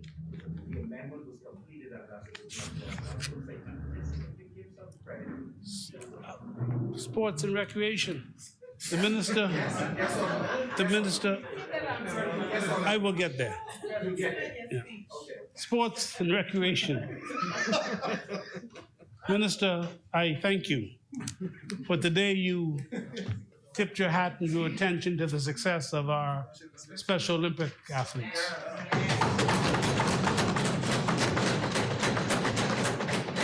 Nalini Bethel is in charge of the commission. I've asked her to arrange a reception for next week, Monday, during which time we will honor and salute those athletes.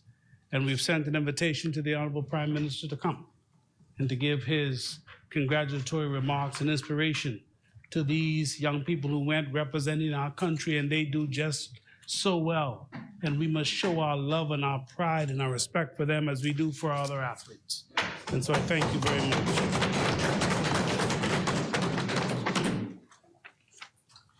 And of course, voting.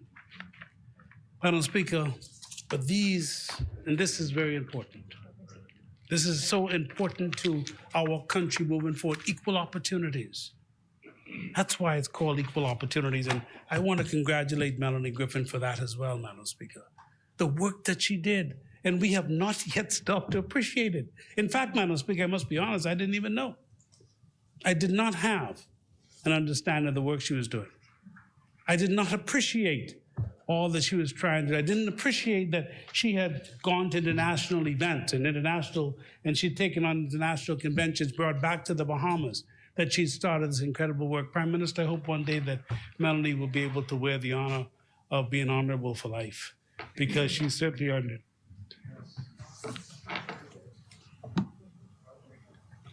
Madam Speaker, Melanie Griffin also introduced the RISE program. A loan was arranged through the IDB. They had started the program. They had spent several $1 million in causing for the test of the program. And the program was moving. It had an intention of bringing dignity to those persons who hurt, those persons with difficulties, those persons who are seeking assistance from the ministry.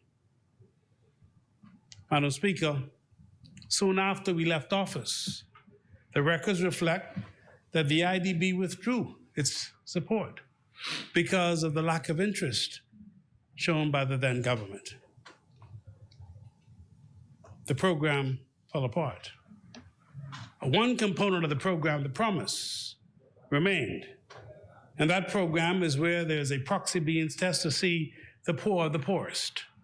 But Madam Speaker, we've discovered that that program oftentimes is not fair because whoever developed the program does not see poverty in our country as perhaps, say, in Brazil. And so, Madam Speaker, many times, many of our people are left out and they are protesting or they are having to seek inclusion. Madam Speaker, the Prime Minister made it a part of his priority, and he has listed it to cause for the RISE program to be reintroduced. And so the RISE program, Madam Speaker, we have already decided on the team that we're bringing in, and the team that will assist to bring the RISE and to bring the Promise program together. But there'll be another component, Madam Speaker. Yes, there'll be the education, the health, but the other component will be job creation and job opportunity. Because it must be a program that causes you to be able to move from being dependent to being independent. And so, Madam Speaker, what we're intending to do is to ensure that this program covers all the bases, because people come in with difficulties. We know that. Yeah. Madam Speaker, we spent $15 million last year, $15 million on food assistance programs, $15 million serving 95,000 people, $15 million, 95,000 clients. That's how severe the problem is. 95,000, Madam Speaker. And Madam Speaker, we know that in many circumstances, it is the vicious cycle that many are caught up into. How do we break the cycle, Madam Speaker? How do we cause for our people to get better opportunities? So we must find creative ways and initiate these programs by using some of the best of the best and causing our people to have the opportunity. And Madam Speaker, I'm excited about it because I know it's going to work. I know it's going to work because right now, Madam Speaker, we have people who come looking for assistance, looking for shelter, and they get the shelter.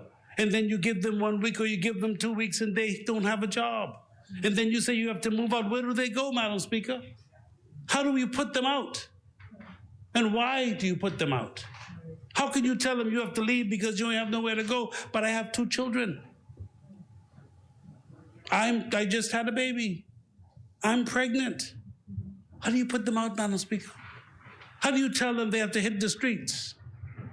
Madam Speaker, oftentimes I receive the phone call and I am constantly communicating with my staff. And I want to say something that the Prime Minister allowed for Denali Penn to join us. Madam Speaker, she has been an incredible assistant to our program. She has become that person who sits in the middle and who makes that phone call. And when you can't find her, you could find Marathon. And they will be making that phone call in the middle of the night trying to get somebody in a place who don't have a place to go. Trying to find somewhere to give them something, to at least put some food in their belly. That's what they do, Madam Speaker. And many don't know what they're doing in the middle of the night and the efforts that they're trying to help our people. And so, Madam Speaker, we are trying to find ways in which to not only provide the housing, but yes, let's provide the housing. Let's help them with some food. But in the meantime, let's prepare them for a job. Let's prepare them for a job so within 3 months or so, we can have a program they can roll out into their job and then take over their lives. But if we just put them there and then send them on the road, what do they have? They have nothing. They're right back to where they started. And then what about them children, Madam Speaker? What about those little children What about those children who can't go to school? I heard the members side opposite talk about the school uniform program. What the side opposite don't appreciate is that the school uniform program, yes, it was increased because of the furlough and because of termination, but now the program is double to what it was prior to.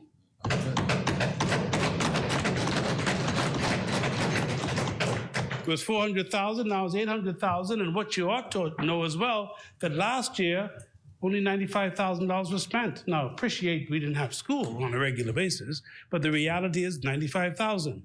So this is predicated upon history. It's not because the government made a decision to change, it's predicated upon history. And if required, in fact, what was so interesting was the member for Marathon came to me last week. She said, if we need more money, we'll find it in our budget. No child will be left behind. No child will not have the support. Madam Speaker, one of the things that I'm deeply concerned about, you heard the minister responsible for education speak this morning. She spoke about the lunch program, not in any detail, but she did. The reality is, Madam Speaker, is that we do not have a breakfast program for our children. We do not have a breakfast program for our children. The budget, this budget gives me some wiggle room, gives me some space, some headroom to work with the Ministry of Education to introduce a breakfast program for children beginning this September.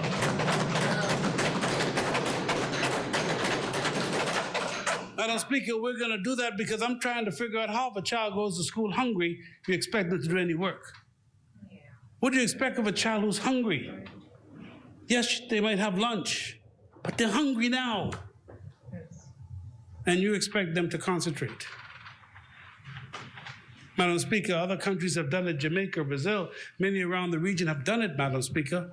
I'm looking at all their programs. I've spoken to their leaders in the respective areas about their programs.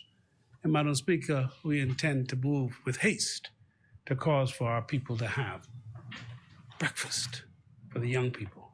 It's fundamentally important, Madam Speaker. And Madam Speaker, that is because we know the hurt, we know the pain, we know the suffering. And in spite of all the difficulties our nation faces, we're not going to leave one person behind. Madam Speaker, I found it so interesting as I listened to the debate reference to the gender violence against women in particular. Madam Speaker, the truth is we are all aware that the International Convention, CEDAW, and others see it as human rights violations. And it's heavily enshrined in our Constitution, the protection of the human rights.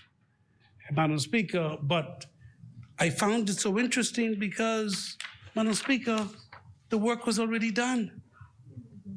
I was sitting there trying to figure out, when I read this report, I couldn't figure out why it sat on a shelf, collecting dust since 2016. And why was that not visited by the ministers? Why was that shelf just ignored? This report and commission strategic plan, Prime Minister, to address gender-based violence. A strategic plan completed. The National Task Force for Gender-Based Violence, which was appointed by then Prime Minister Perry Christie. The chairperson was Justice Ruby Nottage, retired. The deputy persons, Dr. Sandra Dane Patterson and Dr. Robin Roberts. Not only was it done, this is so amazing how it's done, but Prime Minister, it provides a 10-point plan. It's a 10-point plan that could be lifted now and introduced today, Madam Speaker. The plan, number one, focus on the family, the creation of a unified family court system. Number two, gender-based violence prevention and national community awareness program. That's public relations. Number 3, the creation of a Department of Family and Gender Affairs focused on male-female programs, not just the female programs, but the male and female programs. Number 4, focus on male mentoring, the Karaman Project. Number 5, Reclaiming Our Boys Project. Number 6, Family Island Coordination Council setup. Number 7, Sexual Assault Response Team Project. Number 8, National Early Intervention Program for Children Exposed to Violence. Number 9, Intervention Perpetrators. And number 10, Domestic Violence Fatality Team Project. Madam Speaker, this is ready to go. I've checked around the world and I look at what they've done, and many of the countries have such programs already implemented.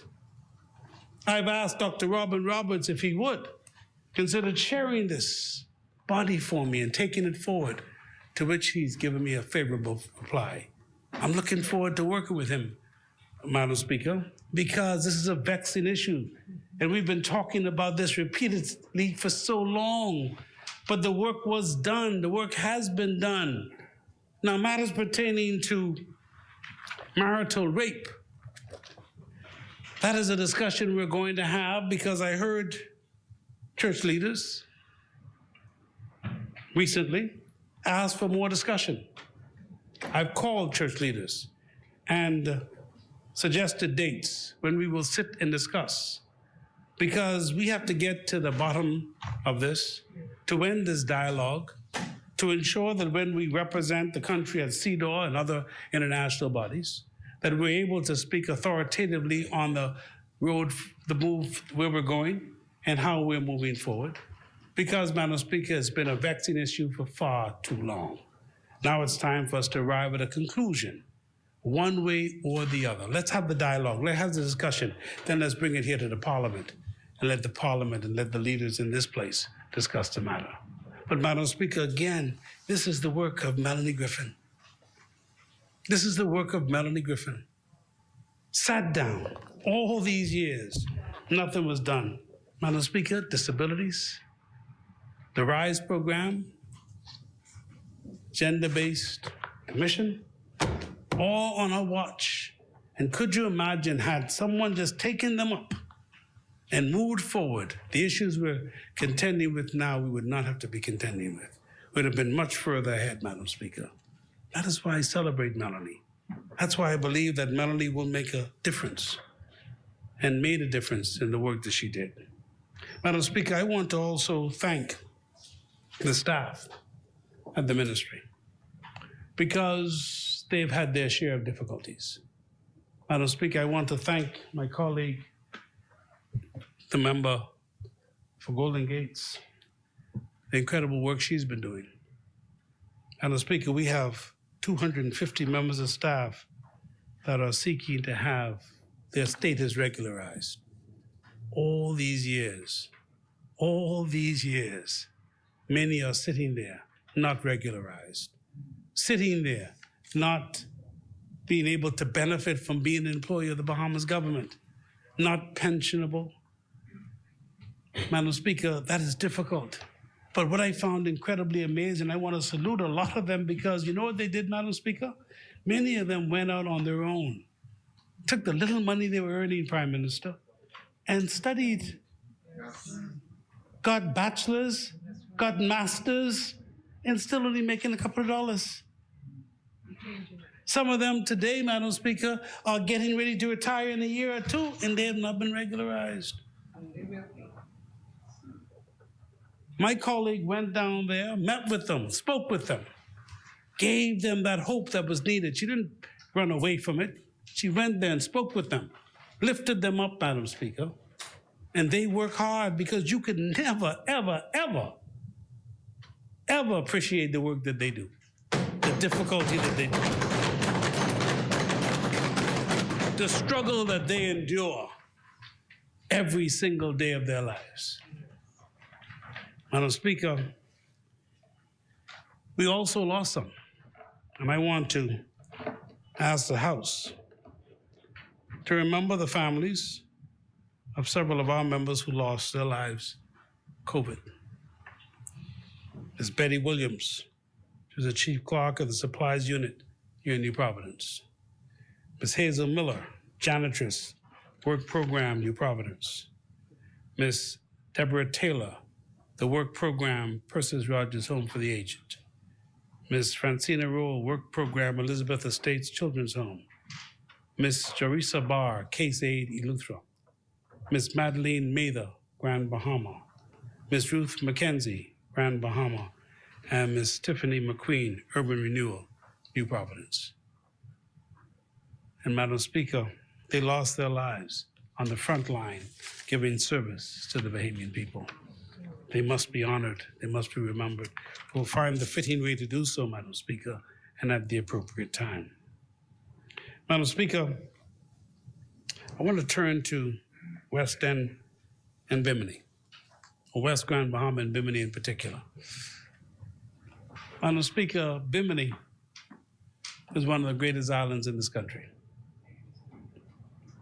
I'm so very proud to be the Member of Parliament for Bimini.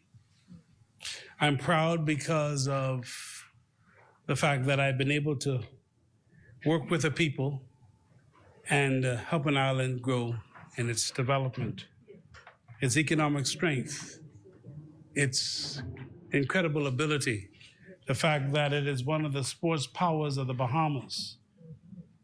Per capita, we perhaps produce the greatest number of outstanding athletes in this country. Per capita. Bimini is fantastic. Madam Speaker, as we move forward, we have much to do in Bimini. Bimini's economy is strong and continues to grow. Bimini has benefited from Rob Bahamas, has benefited from development and investments. It's also benefiting from MCI and the work that they do. The fact that we're continuing to see employment grow is just incredible. But Madam Speaker, it is now time for us to move to improve upon downtown Bimini, Alistown. I'm looking forward to, Madam Speaker, finally removing that customs building that's been there for so long, to take that down and get it out of Bimini.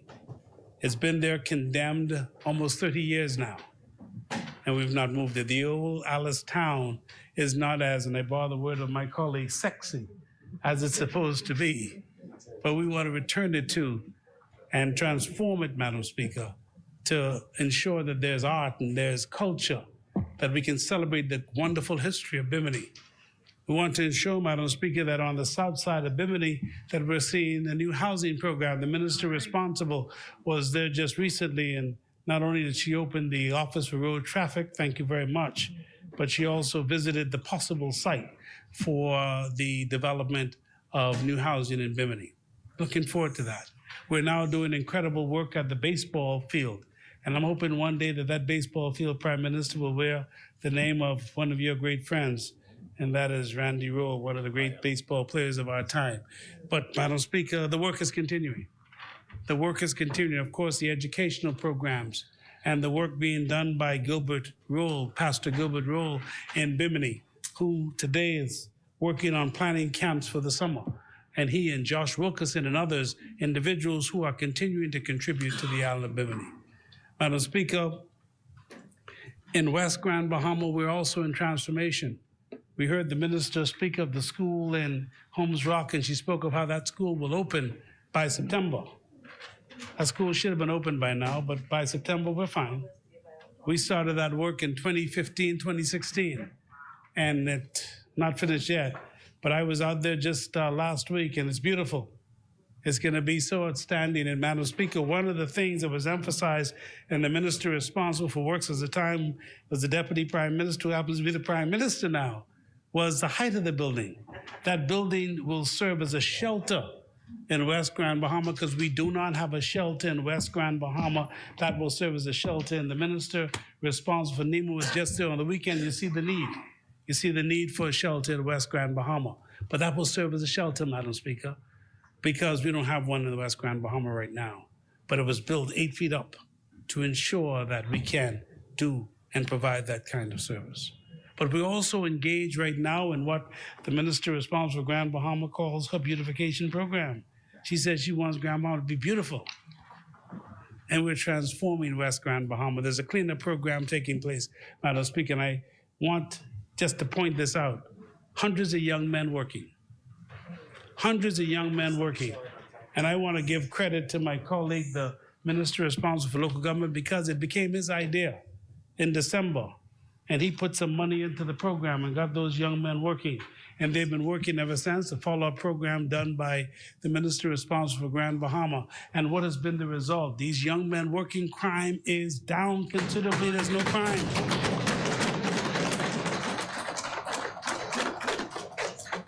And every morning they're up, 8 o'clock. They're on the road and they're working, they're cleaning, they're making sure that our area looks beautiful. And it's really transforming the entire area, Madam Speaker. We're going to Fish Fry next. And we're going to make Fish Fry one of the most exciting places in the entire country, because that's going to be one, as the minister responsible for Grand Bahama, she talks about the entertainment capital of the Bahamas being Grand Bahama. Yes, we're going to ensure that Fish Fry and 8 Mile Rock is a part of that incredible exercise. And Madam Speaker, we are about to cause for the opening of the administrative complex in 8 Mile Rock. And that is located just in Pinedale. And that administrative complex is one of the best in the entire Bahamas. One of the best. In fact, the former Prime Minister, when he visited it, and this was started by the Progressive Liberal Party, Kalani said that the facility should be copied all over the country. Say, this is what we should have all over the country. I agree with him. It is beautiful. And we're hoping, Madam Speaker, that the name of Moses Hall will sit on that building because of the work that he did to develop and to cause for our democracy to grow and for things to happen. He's an incredible man. But that building is near completion. It is, again, going to help, because the whole idea was to have these pins, these anchors for the economic growth of West Grand Bahama. And Madam Speaker, will have that impact, because you're going to have business come to the West. You're going to have business coming to 8 Mile Rock. You're going to have customs and immigration and government agencies all working there. And so therefore, the activity, the economic activity is going to cause for the growth and the development, all a part of the plan that we have for West Grand Bahama and certainly for the Bahamas. All about economics, all about the growth of our people, all about causing our people to be able to move from one level to the next, and in Grand Bahama in particular. Madam Speaker, in West End, we're about to move all the conch shells, but I ain't gonna seek to work with the minister responsible for BTVI, because I believe that if we can find the right plan, we can develop the conch shell jewelry. The conch shell jewelry in West Grand Bahama, as opposed to throwing all the conch shells away. And so with young men like Brian, who's in here from West End, the point is we can cause for lots to happen in West End and create some BAIC, yes, BAIC, BTVI, BAIC, yes, both. In fact, BAIC is in Grand Bahama today because they're thinking about an office in 8 Mile Rock, correct? And so, yes, the bottom line is, yes, we want to make it happen. And we're going to make it happen. Madam Speaker, before I take my seat, let me just say that the Prime Minister singled out several individuals when he spoke. The minister responsible for education did so as well, and she spoke this morning. She singled out Lawrence Rowe, the bishop. She singled out C.B. Moss. And she singled out Walter Hanschel. Madam Speaker, C.B. Moss, I want to refer to him first. C.B. Moss, I knew him when I was in Grand Bahama as a little boy. As a young reporter, C.B. Moss was involved with Rotary. He was president of Rotary at one point, president of Red Cross at one point. He was involved with the Scouts. And then, of course, he led an incredible program, Hands Across the Bahamas, where he had all Bahamians hold hands. It was a program to talk about the cleanup, talk about the uniting our country. It talked about how do we understand what the family islands mean, what family means. And he led it. And then he came here and he was working, as he told me, still at the bank. And he worked at the bank for many years. And then, of course, he went and he developed this program in Baines and Grantstown. He told me that he's led by Matthew 25, the least you do. He said that's a question he wants to answer and to be able to answer authoritatively upon him taking his departure. He said that this is his life, giving service to people. He says the Baines and Grantstown program is not just food. It's not just feeding the elderly. He says that they've created a museum, an educational unit for people to come and for people to learn about the heroes and the heroines of Baines and Grantstown. He says it's a program that he is lifted by every single day, is excited to get to work, excited to help people, excited to talk to people, excited to cause people to have a hot meal. Same holds true for Bishop Lawrence Rowe. I found it quite interesting talking with him when he says that he was doing this in Cat Island. He said, you know, I sing because it's to help me raise money to buy food and to pay rent. So that's why he's be singing. That's why he's be singing, Madam Speaker. I thought he was really I thought that was what drove him, singing. But no, he said because of the work that he has to do, he says he goes out and he sings. He sings it as well. It as well. It as well. And he's been able to develop an incredible following as a result. And his program, Madam Speaker, he says it's not unusual for him to feed at least 1,000 people a week. 1,000 people a week. That's why he's always trying to raise money and trying to get things done. He says not for him. Say he enjoys it. Say he enjoys doing it every day. That's what drives him. I think Walter Henschel's story is one of the better stories that you could tell. Here is a man who was near death, who was extremely ill. Prime Minister, you visited him in the United States. You went to see him, and at the time we thought that might have been the last visit.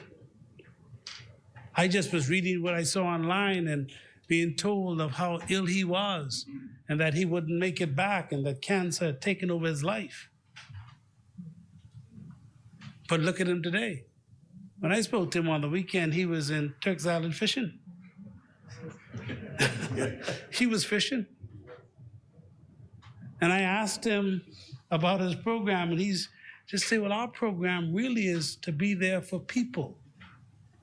And then he gave me the variety. He says, we feed people, we give them shelter. He says, you know, we take care of a lot of refugees as well, from all over, as far away as Egypt. And we hear about refugees, we keep thinking we're talking about Haiti or Cuba. No, he was talking about other places. He said Egypt and other parts of Africa, other parts of the world. He said the work we do. And he said children or people who might be abused or persons who have addiction problems, they sit and they provide counseling. That's why he wants to expand his program. He wants to do more. Madam Speaker, I am so overjoyed to be able to work closely with them and to be able to be a part of a program that will give them further assistance to take their programs even further. Because many would not know that we work now with 61 charities. 61 charities. So when they were talking about the Prime Minister has a difficulty with NGOs, no, we don't. Not at all. And we never had a difficulty with the concept of the feeding program, not at all. We had a difficulty with the management of the feeding program. And in fact, my team has put together questions to be asked of the audit team because we found some discrepancies as well that we're not going to raise in this occasion, but we certainly will be sending to the Office of the Prime Minister for further consideration. But these individuals are out there doing things, helping people. And Madam Speaker, just for the record, we are going to increase across the board assistance to all of our clients by 10%. All of our clients will get more money beginning next month. All of our clients will get more money per month if you're single, if you're married. If you get more health assistance, they'll get more shelter assistance, all because we care, St. Barnabas. All because the money has been put in the budget to provide the assistance. The money has been provided for us to be able to help our people even more than we've done in the past. And we're going to spend the $500,000 to build that home to provide shelter for women. Prime Minister, thank you so much, because so long needed. And look at all the organizations, FOAM and Sandra Dean Patterson's and all the others who have been arguing for years, and nobody heard them. Prime Minister has heard them. The PLP has heard them. And in this fiscal year, we will deliver. We will deliver for them as we deliver for all. Our staff will be asked to work even harder, asked to deliver even more. But in so doing, we will provide our staff and regularize them. We will cause our staff to have better facilities in which to work. We will cause for our staff to have better transportation. We will cause for our staff to be able to deliver the service as they're committed to, because the service that they deliver, we can never pay them for. They're driven by their heart. They're driven by their care. They're driven by their love. Madam Speaker, Social Services, the Ministry of Social Services, West End, West Grand Bahama and Bimini fully supports this progressive legislation, this progressive move for our country, this progressive budget in moving our country forward, upward, onward together. Thank you.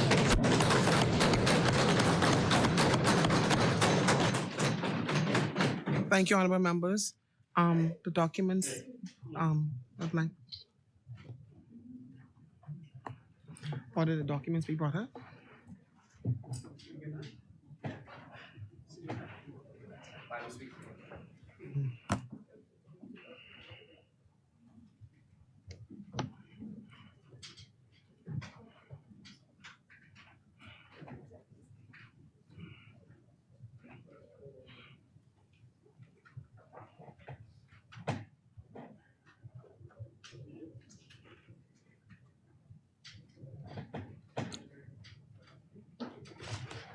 Thank you. Thank you, honorable member. Order the documents do lie on the table. The chair recognizes the honorable member for Marco City. Thank you very much, Madam Speaker. Just a few points to address some information that was provided. The points of order. I didn't want to interrupt him anymore, so I just want to address the points of order, Madam Speaker. I didn't want to interrupt him during his presentation. Honorable member, one moment. The chair recognizes the honorable member for Caroline Rumkey and San Salvador. Members opposite have to be able to distinguish between when they intend to rebut an assertion or correct an assertion. I've sat here, listened to points of order, but none of them are truly points of order, only but a rebuttal to what is being said. Now, the rebuttal takes place in your contribution. Mr. Speaker, it's not an opinion. The fact is, Mr. Speaker, Madam Speaker, you either, if you're going to rebut what's been said, let us do it in your contribution. If you're going to correct a statement, if I said that the leader of the opposition was on Bay Street at 10 o'clock today, if he gets it, objection is that was not true. That's the example. That's the example. Mr. Speaker, I'm not. Honorable member. I wish to correct the record based on information that was provided that is incorrect. The first, Madam Speaker, is with respect to Carnival.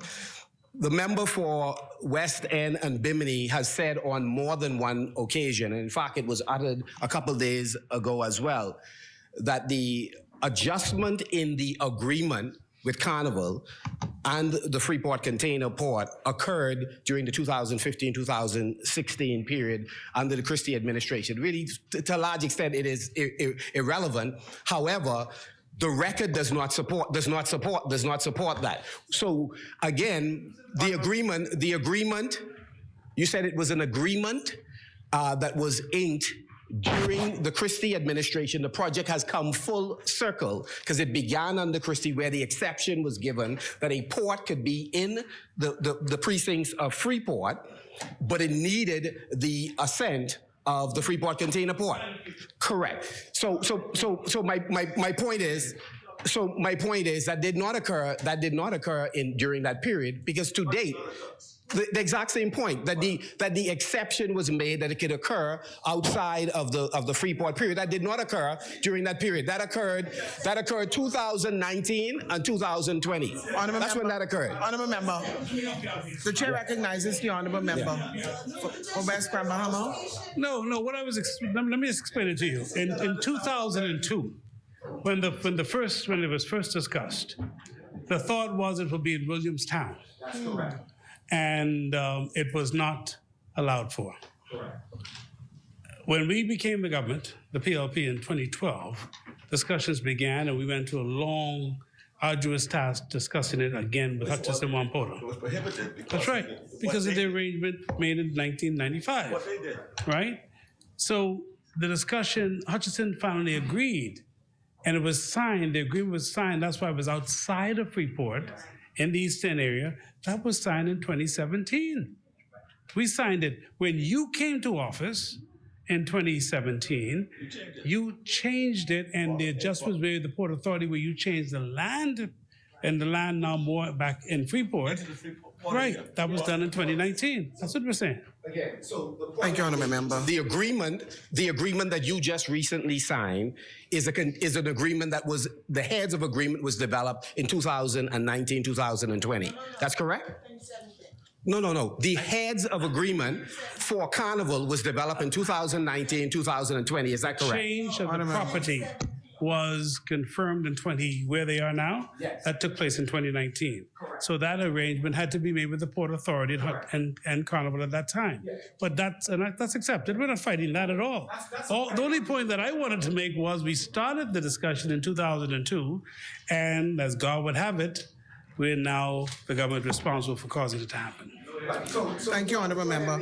Honorable members, you're having a full discussion across the floor. Making, and I'd asked from my seat the member to properly apportion the work that has been done by successive administrations. The impression given to this public is that the port where it is presently located. No, it's not. No, it's not. Can't be two members on the floor. If the member is seeking to be praised for something they did, and we don't intend to praise them, when you get up, you say it. But you don't have to interfere him. Do it. That's not a point of order. So, Madam Speaker, apportionment of praise. Honorable member, there's a member on the floor. What one may have done or not done. no, he didn't. No. So when you speak, you say what you have to do instead of wasting the Parliament's time.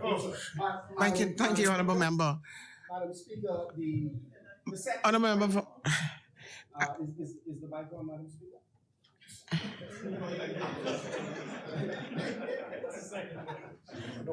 Madam Speaker, the RISE program. Several times during this debate, see, it just came on. We concerned. We want to be heard, right? So, Madam Speaker, the RISE program has been mentioned several times, and again, it has been stated, and I believe incorrectly, member for West End and Grand Bahama, that the program was canceled by the Free National Movement. And so, again, sorry, no, I'm saying it has been said several times in this. Let me finish the statement. It has been said several times in this place that we cancel the program. Today, there was a modification, said we lacked interest in it. I wish to correct the record, not rebut, correct the record. The RISE program, to the best of my understanding, was a pilot project. that had a sunset clause in it. In August, the IDB, not the Free National Movement, the IDB discontinued the program, and the report I believe you have in your possession said that they had concerns that certain targets were not hit, were not met. So the program ended. We did not renew the program. So certainly you can make an argument that the program is a valuable program and it would have been wonderful to be renewed. But the assertion made in earlier presentations is that we cancel the program. And I just want the record to reflect that no such thing happened. We did not cancel the program. Thank you, Honorable Chair. Recognizes the Honorable Member West Member. Well, I never said the FNM canceled the program. I never said that. Never said the government. Never said that. What I said, Madam Speaker, is the IDB did. And they did, as he just explained, because certain targets were not met. But certain targets were not met by who? Who's running the program? Who's running the program? Honorable Member. We weren't the government any further. Honorable Member. Honorable Member. No member. That was no member. You asked a question. Okay, so No member. Madam Speaker. Honorable Member. Madam Speaker. Chair recognizes the Honorable Member for Marco City. Thank you very much. The program. Address the Chair. Yeah, no, conversation. by way of you, I mean, I love looking at you, but I really, in this case, I'm speaking directly to West End and Bimini. So, Madam Speaker, all I'm saying is by way of you to the member, that the program in 2017, remember when the election was in 2017, that August was no amount of time for you to then assess the performance of the program to the Free National Movement. So, according to you, I accept what you say. IDB canceled the program, but not because of the FNM. Thank you, Honorable Member. Yeah, The Chair recognizes the Honorable Member just for let me West refer Member. to a story written by Neil Hartnell, and I adopted and I accepted.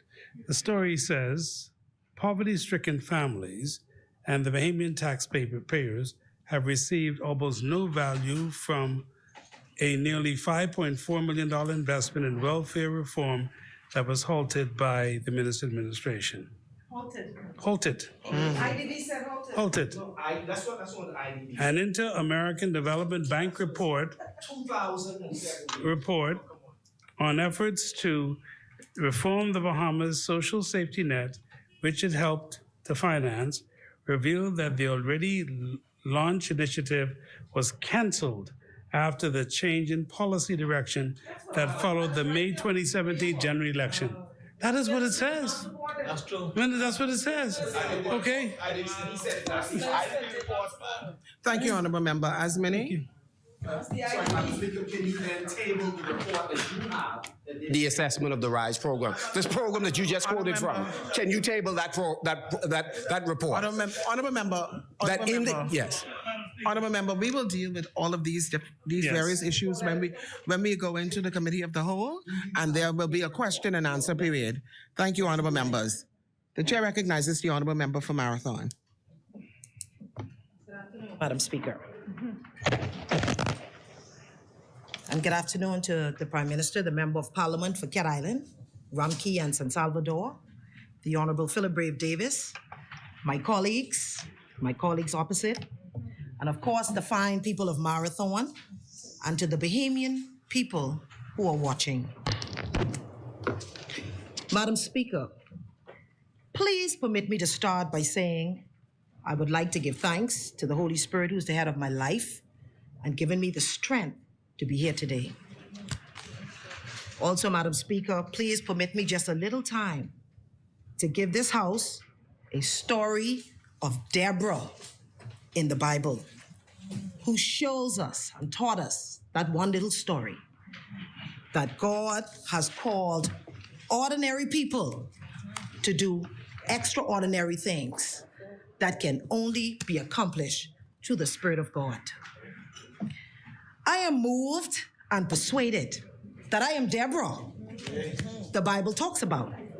She was a powerful woman in the Bible, not because of her position in life, but because she was led by the Holy Spirit in everything she did. Deborah was a prophetess.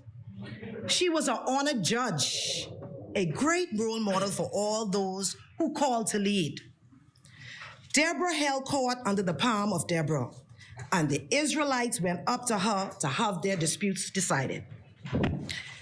One of the hallmarks of Deborah's leadership is her willingness to follow God's call and to give him credit rather than leading out of her own strength. The song of Deborah reminds me that in the battles of life, we are not alone or unaided.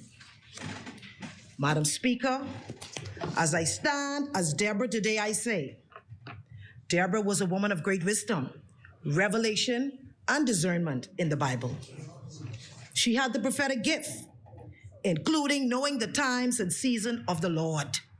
She clearly heard the voice of God. And before I continue, Madam Speaker, let me give recognition and thanks and honor to those who have stand by my side daily in prayer and intercession. They do so because the work that is set before me is one, dealing with those in need, the homeless, the brokenhearted, the one who deserve a second chance, the elderly, the vulnerable, the single mother, the seniors, the children, and the disabled. I can go on. This, of course, is no light task. I give respect and honor to my spiritual advisors and prayer warriors, Bishop Christopher Menes, Bishop Kirkland Murphy, Bishop Hewlin Hanna, Bishop Lawrence Roll, Apostle Henry Higgins, Apostle Diane Knowles, Prophet Leo Wadley, Prophetess Sheena Moss, Prophetess Ann Moss, Pastor Ann Higgins, Pastor Kenneth H.B. Adley, Pastor Crystal Adderley, Pastor Tavares Adderley, and I can go on and on, Madam Speaker. I am so thankful for these people in my life and the journey that I am on. Madam Speaker, this administration presents its budget for 2022-23 amid global uncertainties and a post-pandemic environment. When we were elected, it was very clear that our country faced three significant crises: health, economic,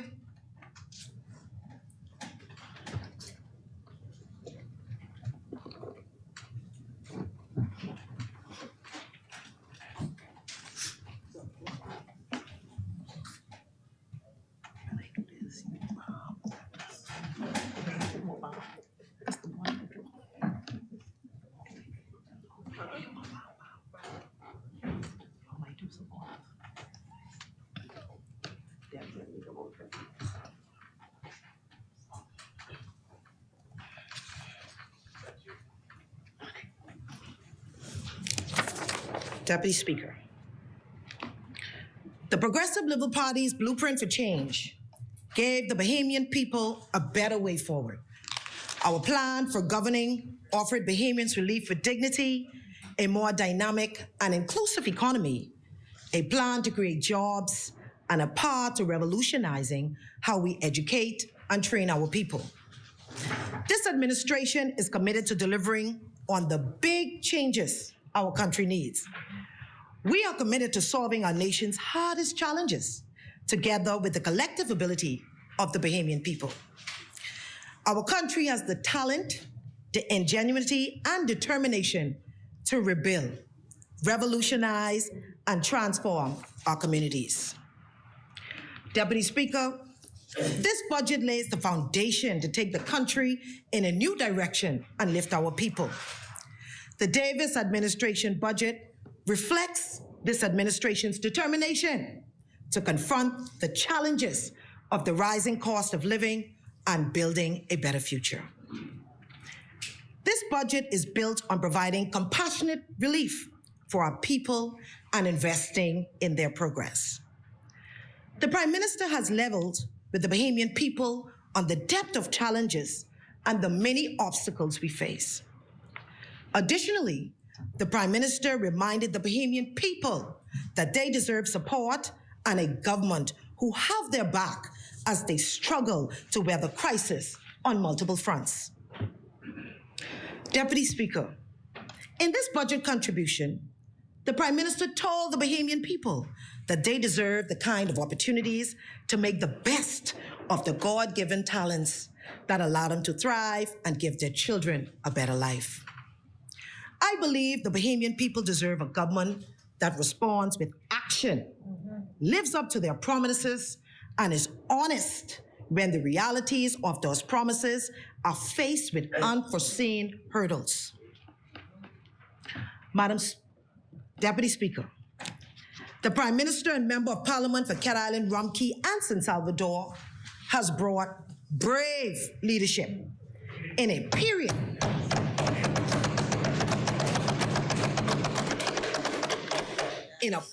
in our country where compassion and steady hands are needed as we recover from the human wounds of Dorian and an economy healing from the pandemic with impacts across borders.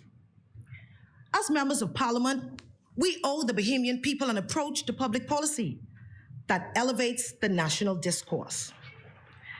Our Prime Minister's fight for the future generation's survival against climate change. Climate change should never be a partisan issue for members of this House, a reality that is life and death for us in the Bahamas.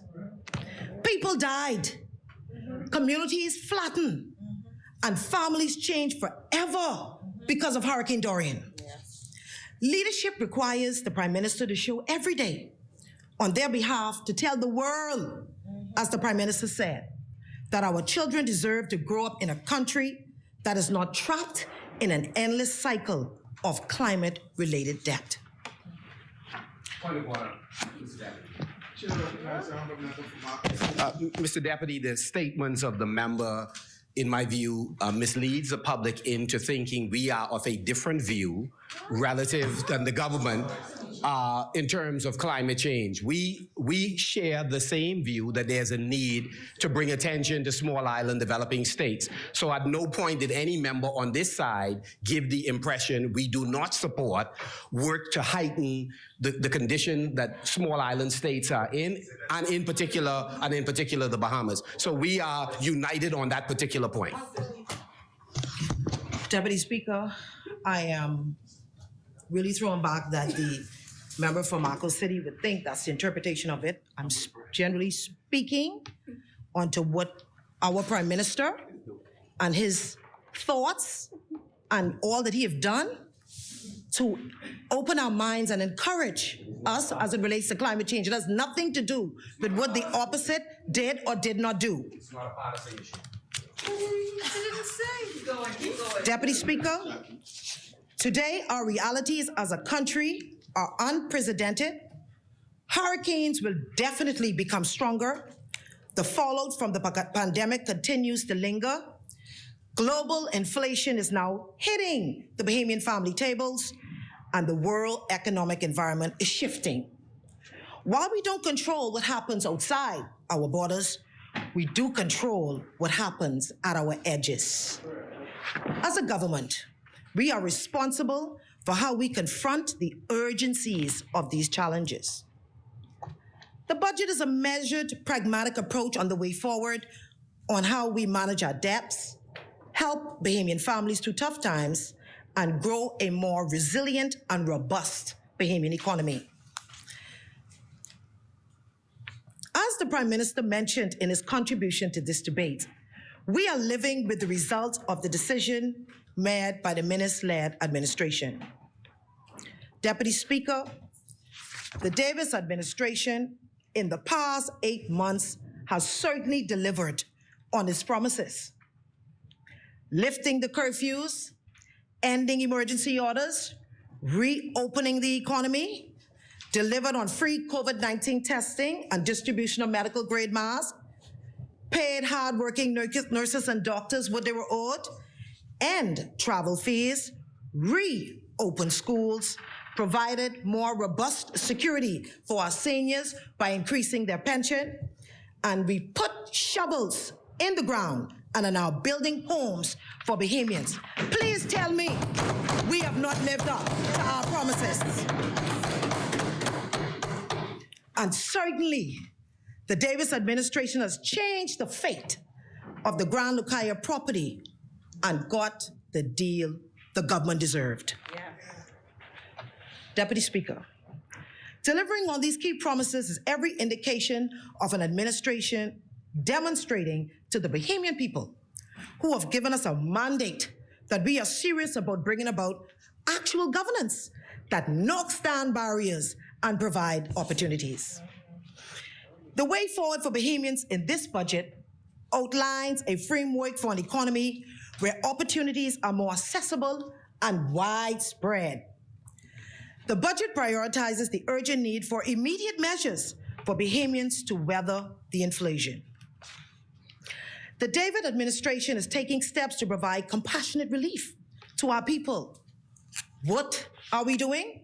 Increasing the minimum wage in the public sector, reducing duties on food items and building supply, increasing the fundings towards border enforcement, reintroducing RISE as a means of providing direct cash to families, a new catastrophic healthcare vehicle that provides financial intervention for families buried in high medical costs, a real plan to help more Bahamians access their dreams of home ownership. And I can go on and on. Deputy Speaker, breaking the back of inheritance poverty, transforming livelihoods, and building better communities are guiding principles in the urban renewal initiatives. We must concede that poverty's strangle on many corners of our country is rooted in an endless cycle of generational economic immobility that has left so many people behind. Our mission in the Progressive Liberal Party has always been grounded in creating an economy that works for all Bahamians. That is the reason why many of us ran in Parliament today. The Prime Minister is a living example of what happens when we give people an opportunity who didn't come from a place of privilege. We campaign on knocking down barriers and building ladders for people to climb. We campaign on giving the Bahamian people a chance towards prosperity. Urban renewal is our promise to revitalize our community and transform lives. The idea of urban renewal gave our communities the best chance at unlocking the doors that have been shut closed for far too long. Deputy Speaker, if you had asked me 20 years ago if it was in my thoughts that I would one day be the Minister of State responsible for social service and urban development, I would have said a resounding no, no, no, no, no. But God had it so.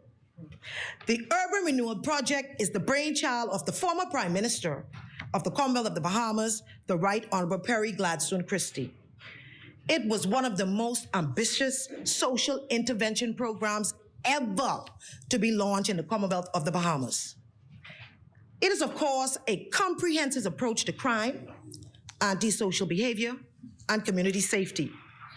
It emphasizes the innovation and integration of efforts and resources by various agencies and community. Deputy Speaker, it was because of my love for community and people that some 20 years ago, as a young police officer, I was among a group of officers from the Royal Bahamas Police Force who was especially handpicked to implement the flagship Farm Road Urban Renewal Pilot Program in 2002.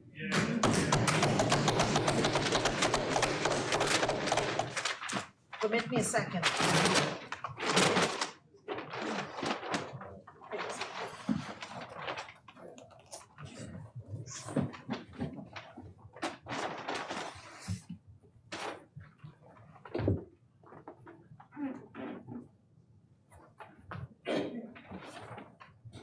This was my initial birthing into urban renewal. This is what urban renewal is about: walking, getting in the community, not sitting in the office, touching and reaching out to people. This was me.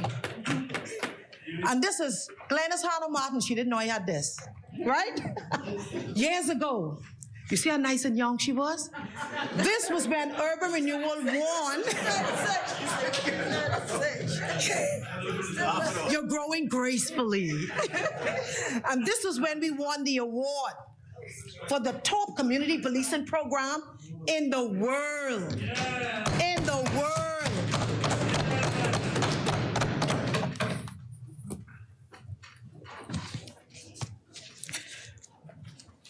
This project at the time were under the leadership of the retired Assistant Commissioner Carolyn Bowe and retired Senior Assistant Commissioner Stephen Dean, who is sitting right there in our audience. Thank you for being here today, Mr. Chair. As fate would have it, Senior Assistant Commissioner Dean joined us at the Urban Renewal Commission as the chairman of the Urban Renewal Commission. It is because of my experience working in urban renewal program, I am today acutely aware and in tune with the pressing needs of our communities. Much of the time was spent visiting hundreds of homes in the community and improving the quality of life for the young and the old. Because of the program's success in Farm Road, the program expanded to other communities in New Providence. And because of my sterling performance in the initial project, I, along with a selected team of officers, was sent to Grand Bahama to establish the Freeport Urban Renewal Program. That program was later established in several family of islands, including Abaco, Bimini, Andros, Cat Island, Long Island, Auckland, Eleuthera, and Exuma. I am one of the birthing persons. Deputy Speaker, in the past, in urban renewal, we rely on the church as our foundation, and we seek to do the same today. And I wish to commend the following churches who were the first to partner with the Urban Renewal Program. Pastor Tom Roberts from East Street Gospel Chapel, Pastor Wesley Thompson from Mount Pleasant Green Baptist, the late Reverend Dr. Charles Saunders, Salem Baptist Church, and Pastor Gary Curry from Evangelistic Temple. That is where we all started. As a young police officer, I remembered Pastor Gary Curry telling the former Prime Minister Christie that his church had been looking for a way to expand its program over the Collins Wall for years. Hence, the Urban Renewal Program provided such an opportunity. Deputy Speaker, today, we are not only urban renewal, but we are urban renewal revolutionized. In the wake of the devastating calamities caused by the global COVID-19 pandemic, out of necessity, urban renewal's vision, mission, and mandate had to be expanded and redirected beyond inner communities and to now include all communities. We are committed that no one under our watch will be left behind. Sinners. A new dynamic and effective executive team of the Urban Renewal Commission Board was appointed, that being the chairman, Mr. Stephen Dean, the deputy chairman, Mr. Charles Major Sr., and assistant chair, Mr. Arthur Evans. I am so grateful for them and their huge support. In addition to the new executive board, a new organizational structure has been formulated. In the centers, we have a center manager, program coordinator, 2 community reps, and a custodian that make up each urban center in New Providence, Grand Bahama, and all the family of islands. Deputy Speaker, this New Day administration has undertaken a proactive approach in revolutionizing the 10 urban renewal centers that exist today. And we all know they're Baintown, Nassau Village, St. Barnabas, Pinewood, Flamingo, Angliston, and we can go on. Also, Grand Bahama, we have Pine Ridge, Marco City, Lewis Yard, 8 Mile Rock, East Grand Bahama. And of course, the remaining family of islands, Cat Island, Exuma, Abaco, North Andros. A series of custom-tailored training was recently conducted with the staff to complement the work that is before them. Such activity will ensure the delivery of the highest standard of excellence and professionalism to everyone who enters the center. This means our mantra is, we are here to serve you. Yes, Deputy Speaker, this is a new day, and all our constituents will know and feel that they matter. Deputy Speaker, the necessary assessments are being conducted to ensure proper and adequate infrastructure for all urban centers, including appropriate signage, flags, office amenities, and the implementation of the hotspot Wi-Fi kiosk. All citizens and residents will be afforded the ease and convenience of utilizing these kiosks to apply for social, rental, and food assistance under the auspices of the Ministry of Social Services. I am proud to boast, Deputy Speaker, that our new kiosk will certainly make reality the concept of the ease of doing business.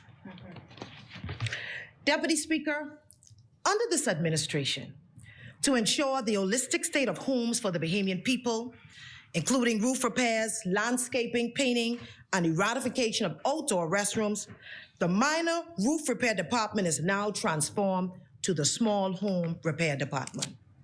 Kudos to Mr. Arthur Johnson,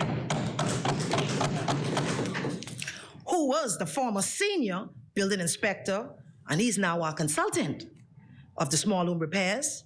Mr. Romeo Josie, who was the former building inspector, and currently he's the assistant project manager, and to our newly appointed Mr. Sharon Penn as the project manager.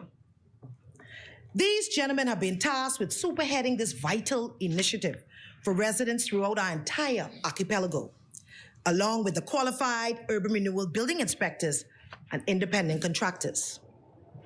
Deputy Speaker, urban renewal through our youth development programs will continue to endow our youth with the knowledge, skills, training, and vibrant opportunities needed to galvanize them for bright futures and thereby undergird our nation.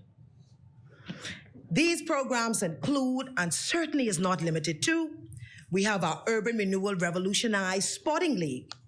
This program will promote, enrich, and nurture our young people's physical, mental, and emotional health, relationship, daily lives through regular sporting activities.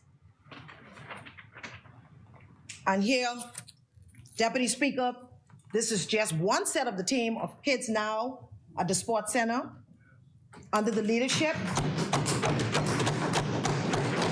of the Road Runners Track Club, Mr. Dexter Bodie, and we're thankful to him. So this is just one set.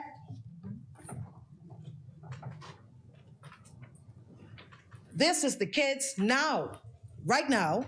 I'm a part of the tennis club. This is some of them. You have like 90 kids. I'm part of the tennis. Thanks to Tennis Federation.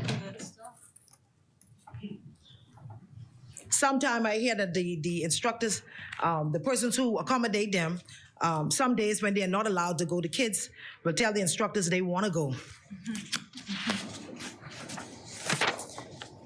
We have our Urban Renewal Revolutionized Band. This program aims to instill musical skills, discipline, and a positive mindset in our nation's youth through music as a constructive crime prevention tool.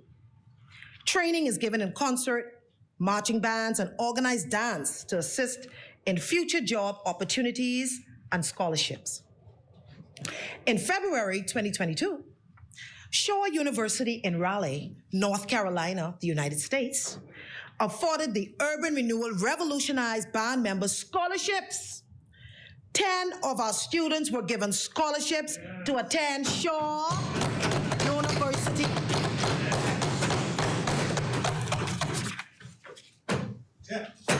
10. My God. What a good start. We also have our cultural enrichment program that is under the leadership of Mr. Henry Higgins, who's in the audience. Deputy Speaker, let me tell you that we stole him from the Ministry of Youth, Sports, and Culture, but we promised them that he would also help them out. We will work together. Borrowed, I'm told, sounds better. Urban Renewal aims to promote, teach, and maintain our Bahamian culture from an early age. Through this program, our children will learn about our rich culture and traditions, which can also foster better interpersonal skills and appreciation for other cultures. This, of course, would be done through classes, including Bahamian history, heritage, Bahamian folk dance, John canoe, craft, and music, And let me tell you, and I go on record to say, we're going to have our first Urban Renewal Junior Junkanoo group.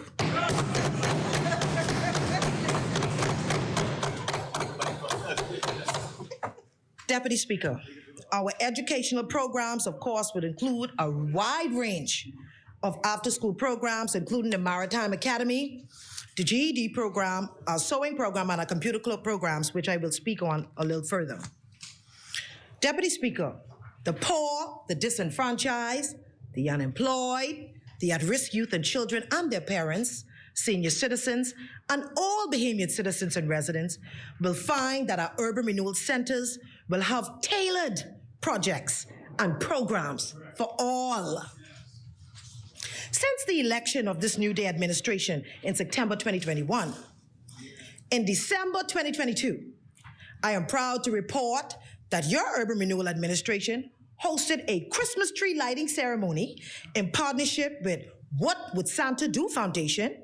And the highlights of it, we had hundreds of kids where they were giving gifts and meals and filled with entertainment at the Christmas time. Deputy Speaker, this is not all. In January 2022, the Urban Renewal has launched its Urban Renewal Relief Task Unit, where it conducted a domestic violence training.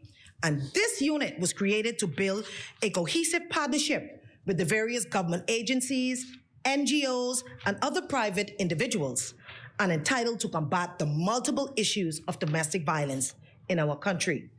It's, of course, under the leadership of Dr. Rick Fox. In February 2022, Urban Renewal and the Department of Social Services, of course, hosted a Spread the Love Valentine's Day event in the Windsor Park, where 1,000 persons were entertained and fed and showed love. We had a wonderful time. I even felt love on that Valentine's Day. That was the biggest love I ever had.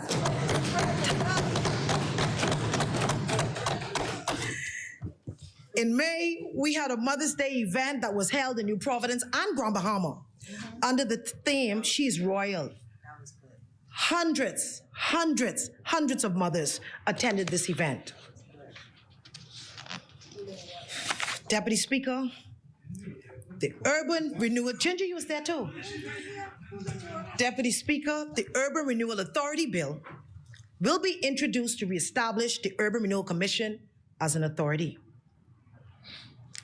On Monday, the 21st day of November 2016, the Honorable Philip Davis, the Prime Minister of the Bahamas and Member of Parliament for Cat Island, Romkey, and St. Salvador, who was then the Deputy Prime Minister and Minister of Works and Urban Renewal, rose to make communication in this House in respect to the Urban Renewal Authority Bill in 2016. This proved that it was always a PLP government initiative.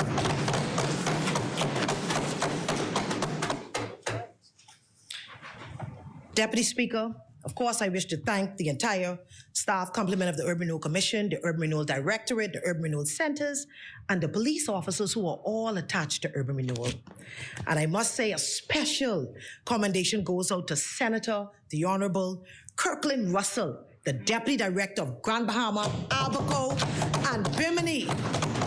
I'm telling you, Kirk is working those grounds.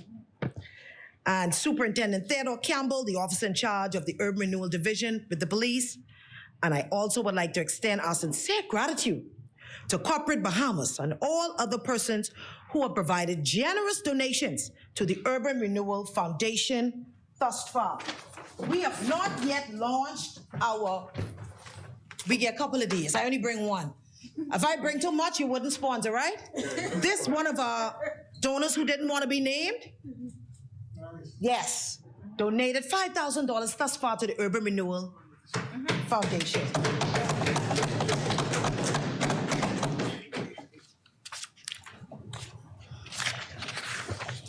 And let me say this. We have since discovered just last week that in going through the accounts as it relates to the Urban Renewal Foundation that was initially there, we found out there is $35,000 dormant. And so we're going to make good our representation to have it revitalized to be a part of this program. So that was under, it was there. And I'm happy in our search we found that at Royal Bank. Deputy Speaker, there are myriad of programs offered, but I must highlight just a few. I am pleased to announce that Urban Renewal is enrolling 31 students from New Providence, Grand Bahama, Abaco, Bimini, Andros, Eleuthera, Exuma, Cat Island, Long Island, and Acklins in the University of the West Indies Entrepreneurship and Small Business Management Pilot Program for high school students, June 27, for 5 weeks. The Entrepreneurship and Small Business course will introduce students to entrepreneurship and small business management. The course is aimed to equip individuals with the foundation, knowledge, skills, and competencies required to become a business owner or a little entrepreneur.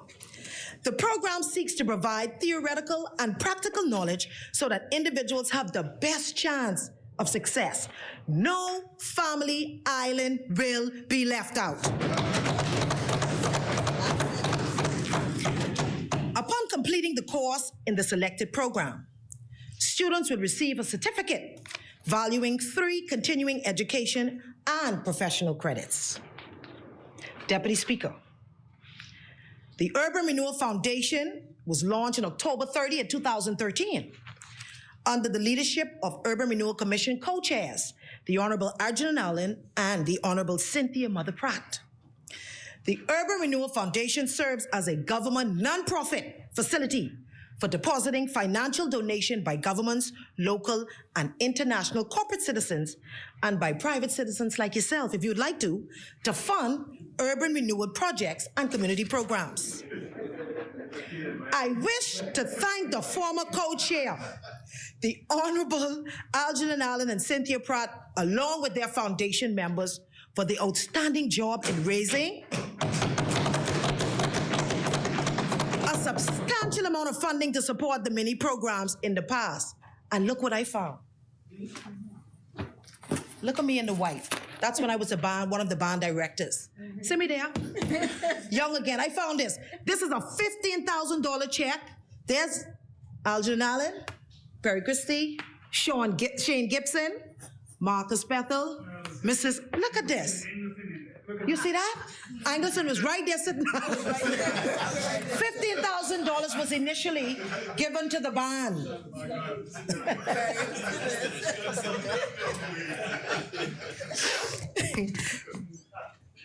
Very shortly, the Urban Renewal Commission intends to relaunch its foundation June 30th at the National Art Gallery. It, of course, is under the leadership of 2 highly respected and influential Bahamians.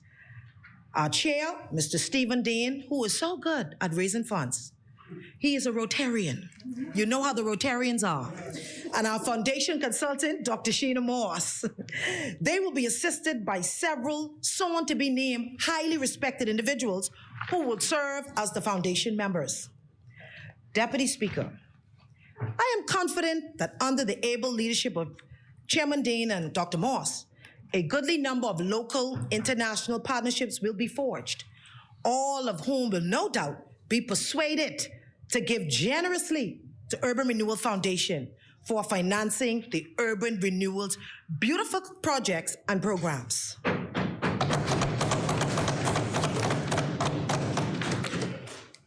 The most they had in the account, as I was told, was $1 million. We seek to raise a minimum, as the minister said, no less than $3 million to fund these events. The funds raised will assist in several projects. The government cannot do it alone, including our Urban Renewal Band. We need buses. We literally pay up to, $1,000 a week on buses, busing them back and forth to the sports and to the band. We need buses. Also, it will fund our Urban Renewal Youth Cadet Corps, our Urban Renewal Sporting League, our Urban Renewal Second Chance program that I will tell you about, the Urban Renewal After School Academic Achievers program, and our GED program. I wish to thank all who have given. I told you there's a few more checks. And will continue to give generously to this most worthy cause. I anticipate that after this relaunch, there will be a flurry of new sponsors and donors given to this cause. Deputy Speaker, the needs in all our inner cities and urban communities are best understood by a special group of persons who minister in our communities every day. The special group that I speak of is the church. They are strategically placed in all of our communities to meet the needs of our people. I wish to commend the church leaders for the outstanding work they have done and continue to do in many of our communities. Therefore, recognizing the important role our church plays, the church was the first group, like I said earlier, that forged a partnership with Urban Renewal over 22 years. And I wish, and I did commend the following churches. That's Pastor Tom Roberts, Wesley, and the others. Since coming into office under Urban Renewal, I have had several dialogues with church leaders in our communities to strengthen our relationships and chart the way forward. Our major focus will be placed on our young people. We will seek to use our church facilities to host a number of after-school programs with a direct focus on establishing programs that assist high school dropouts, that they will continue to contribute to society productively. In the past, when we used the church to host our after-school programs, you know what we realized? When we took the children out of the centers, we realized the children didn't use bad words. We realized the children sat orderly. It's just something about sitting in the church. Something.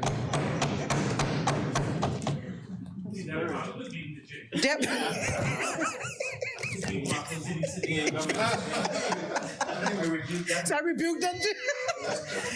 Deputy Speaker, it is our interaction with survivors of recent cases of domestic abuse, child abuse, and other forms of family violence.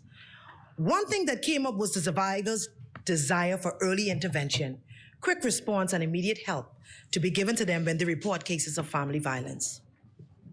To achieve this, the Urban Renewal then initiated its Urban Renewal Relief Task Force Unit.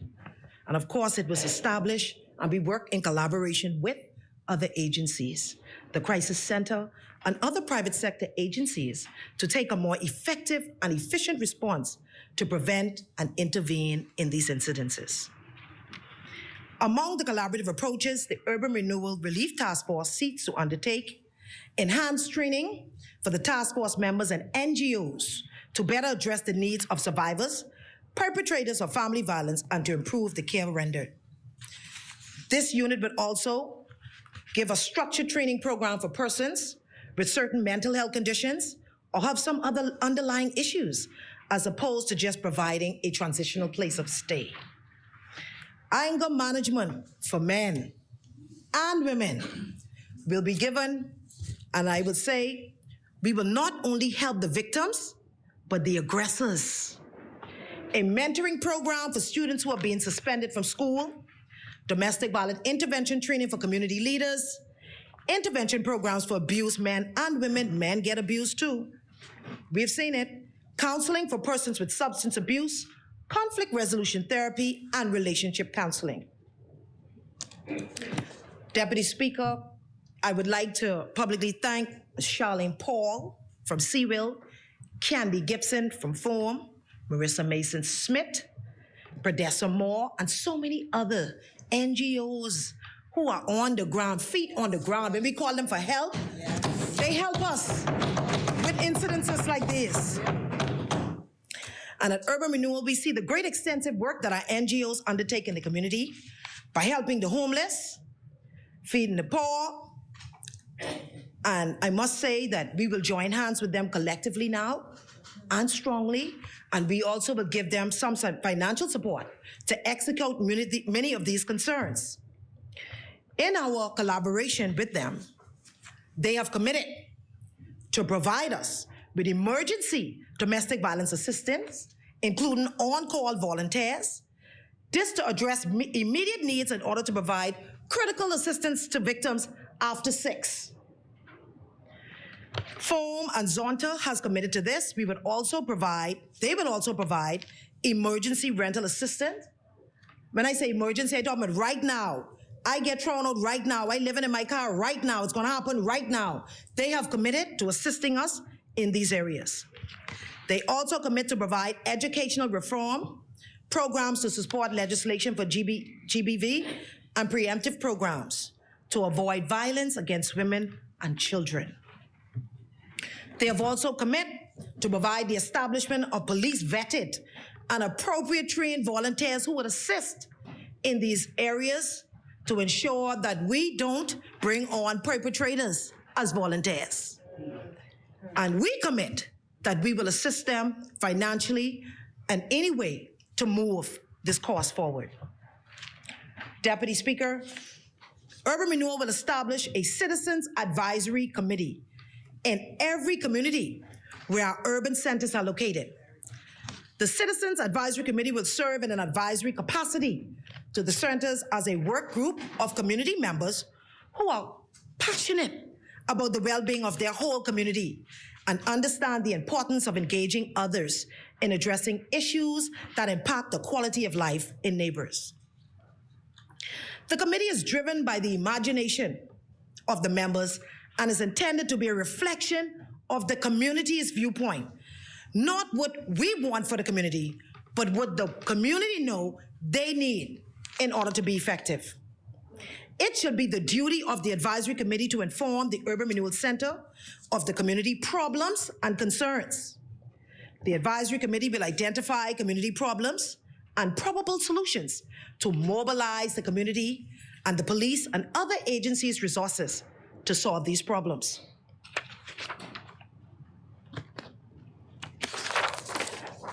Deputy Speaker, this Urban Renewal Citizens Advisory Committee that I talk about will consist of 12 citizens from the community who represent various interests and experiences. Members are from diverse backgrounds: business, education, nonprofit, public relation, faith community, and more. The members' terms are not limited as long as they remain eligible to represent their appointed community.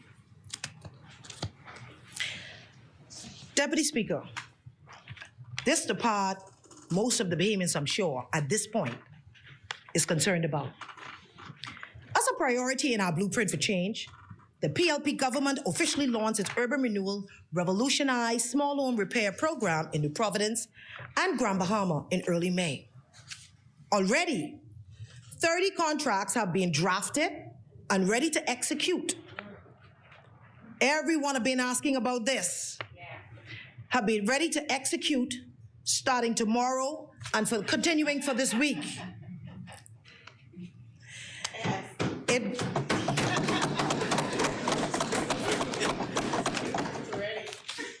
The figure may sound small among the hundreds that we have, but we want to do the right thing, and we want to make sure that everything is in order. This, of course, will be spilled over to Grand Bahama. This week, our surveyor would be on the ground doing her last assessments, and they would be executed as well. So Grand Bahama, here they come. The newly launched Urban Renewal Small Home Repair Program will inject just about $2.6 million across the country to repair the homes of those in need. And of course, we know definitely Abaco. I finish. You will see them reading it. With the hurricane season fast approaching, this program's urgency is paramount.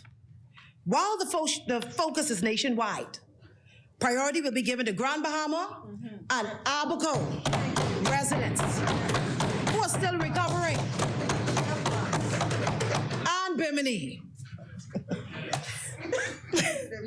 More importantly, we recognize that over the past 2 years, many of our small contractors were not employed due to COVID-19 pandemic. Therefore, we have made a deliberate decision to ensure that qualified small contractors will be used. Additionally, we recognize that most of our businesses in many communities need an economic boost. Hence, we are confident that this program will serve just that purpose. We want to reassure the Bahamian public that the process is fair and unbiased. An independent committee has been formed to assist with the selection process. Deputy Speaker, there is another Urban Renewal Signature Program, and it's called our Urban Renewal Institute of Success Second Chance Program. This program is patterned after the internationally acclaimed Homeboy Industries Youth Program founded in 1992 by Father Greg Boyle in Los Angeles. The Homeboy Industry Program is intended to assist high-risk youth, former gang members, and the recently incarcerated with various free programs such as mental health counseling, tattoo removal, curriculum and educational classes, work readiness training, and employment services.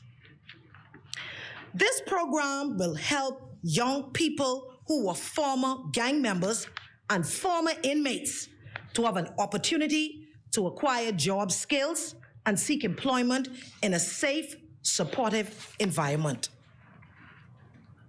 Deputy Speaker, it is no secret that individuals involved in our criminal justice system form one of the most disadvantaged populations in our nation.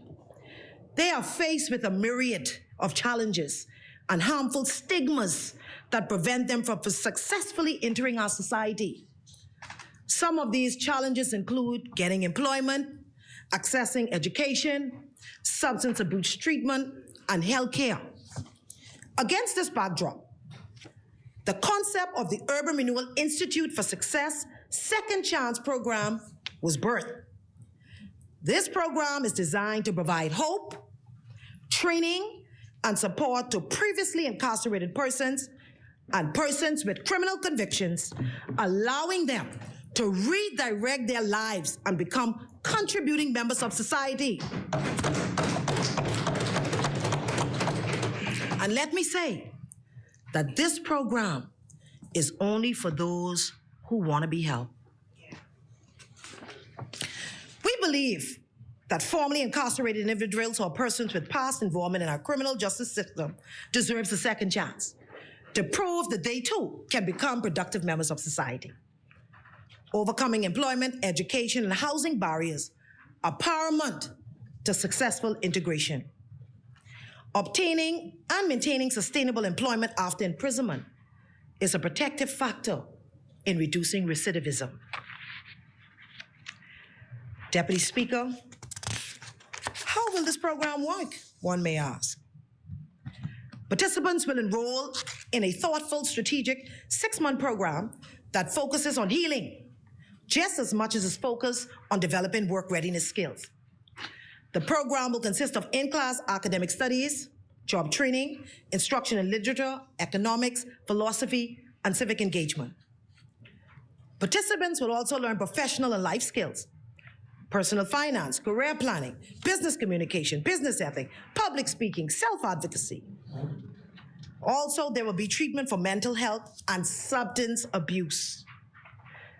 The program is projected to launch in September 2022 in New Providence, following in Grand Bahama for November 2022. Deputy Speaker, it doesn't stop there. Urban Renewal is pleased to announce an expanded summer program that would engage hundreds and hundreds of children in several cultural and sporting activities this summer. Yes. The opening is scheduled for Monday, the 4th of July, 22, at the East Street Gospel Chapel. It would involve basketball, tennis, swimming, cultural club, band camp, arts and crafts, academics camp. Deputy Speaker, we are also focused on launching the Urban Renewal Youth Cadet Corps program, the success of which will contribute to the development of youths in achieving their full potential as individual, responsible citizens and members of their local and national communities. How? By introducing our young people to culture, tradition, and practices that enhance discipline and productivity, developing the character of the cadet and the sense of adventure with a definite flavor of discipline, training the cadet in citizenship, unity, civic responsibility, volunteerism, community service, heritage, and patriotism. The Urban Renewal Cadet Corps program will be open to all persons between the ages of 12 to 18 years old, regardless of race, religion, culture, or socioeconomic factors. I am a product of the cadet program. Look at me today. I am a product of the cadet program. It works. Deputy Speaker, additionally, we will introduce a GED program. We believe, again, that everyone deserves a second chance.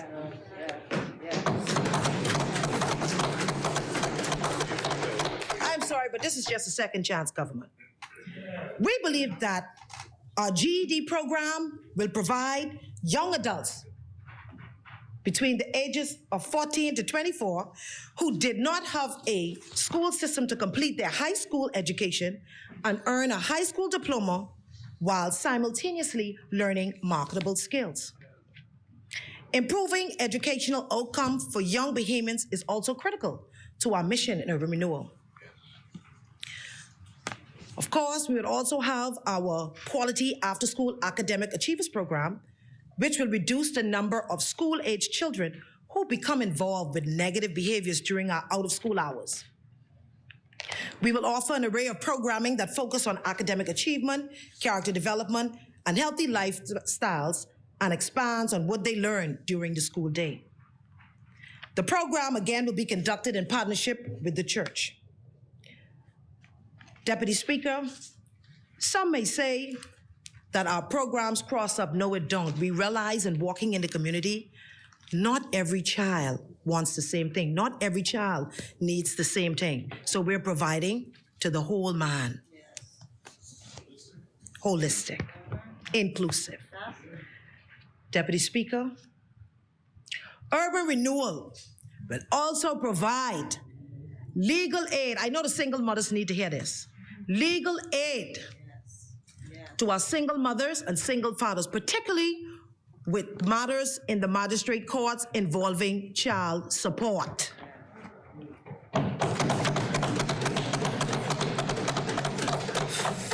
We have heard the cries over and over as we walk into communities. They find it somewhat difficult to access help in that court. It's frustrated alone not getting funding from the father or from the mother. And they sometimes get frustrated and give up. And so we're going to provide legal aid. We have attorneys who said and committed to work along with us for the magistrate court matters.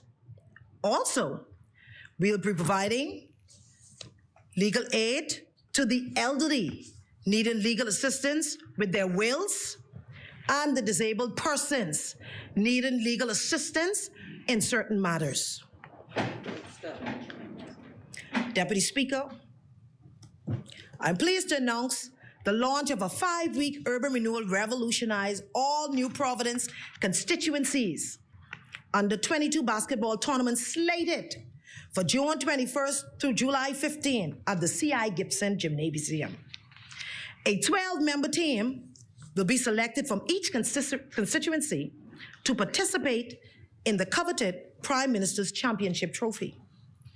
This will be managed by Kevin Johnson, our Bahamas renowned basketball coach, known as KJ. The primary purpose of this tournament is to give young men in our various constituencies an opportunity to come together to participate and enjoy a recreational experience in a healthy, competitive setting, as opposed to participating in crime and other antisocial behavior. The emphasis is on participation, character development, good sportsmanship, and enjoyment. We invite all persons living in the communities to come out and celebrate with our young people in these tournaments. This wouldn't just be a hoops league. Participants would also have an opportunity to hear from several of our country's all-time great basketball players who will speak about leadership, teamwork, and overcoming adversity. Similar tournaments will also follow in Grand Bahama and some of our family of islands. Okay, there you go.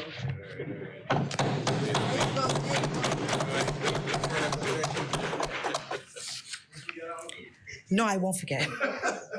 Deputy Speaker, undisputedly, one of my proudest moments was when I became the Assistant Director of the celebrated Urban Renewal Band. I saw young children from the community who did not know music, and in a short time, make melodious sounds from horns and drums. Undoubtedly, the Urban Renewal Revolutionized Band is one of our signature programs. And if I may, that's when it was Farm Road. Now it's Centerville. It's Centerville now. Yes, it was Farm Road. It didn't even, yes. That's me.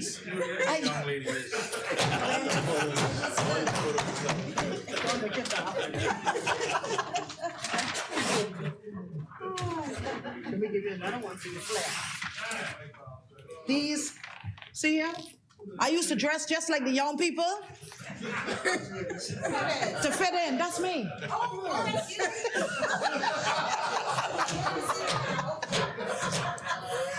Listen, the young people,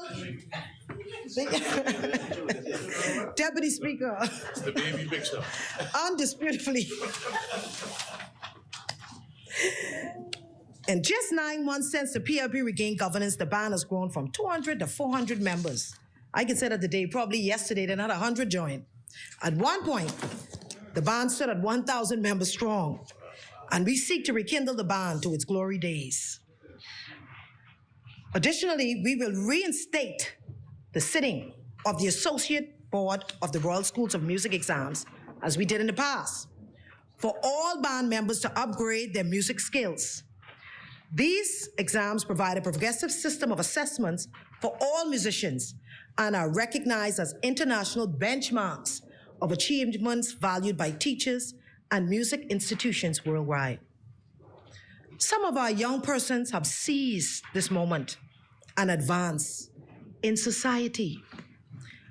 Please, Deputy Speaker, permit me to recognize several of our young persons who are evidence-based for the success of this program. Ms. Gandhi Sherman.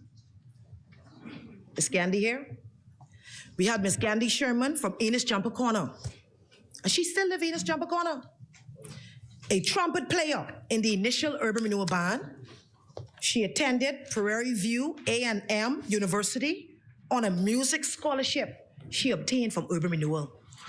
She graduated with a bachelor's degree in music and a master's degree in curriculum and instruction.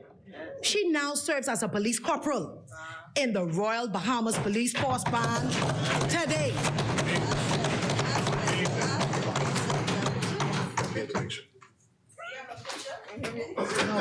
She was supposed to come.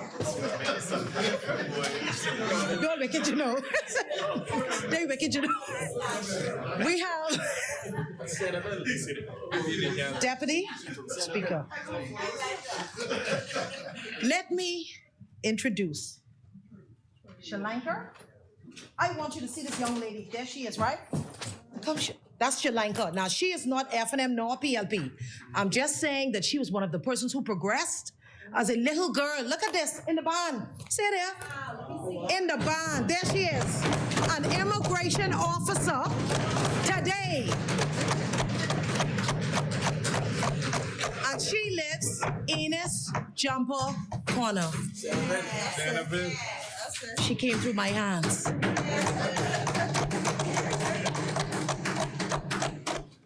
Rakisha Hamilton from Quaco Street. Is Rakisha here? Listen, look at Rakisha.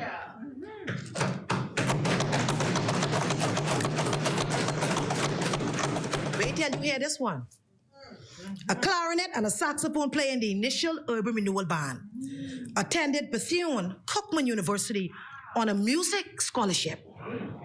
She graduated with a bachelor's degree in biology and a minor in chemistry. She is presently attending the University of the West Indies, and she's studying to be a doctor.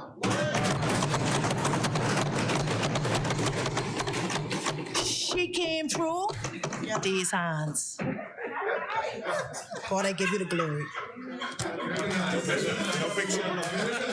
Shiraz, is Shiraz here?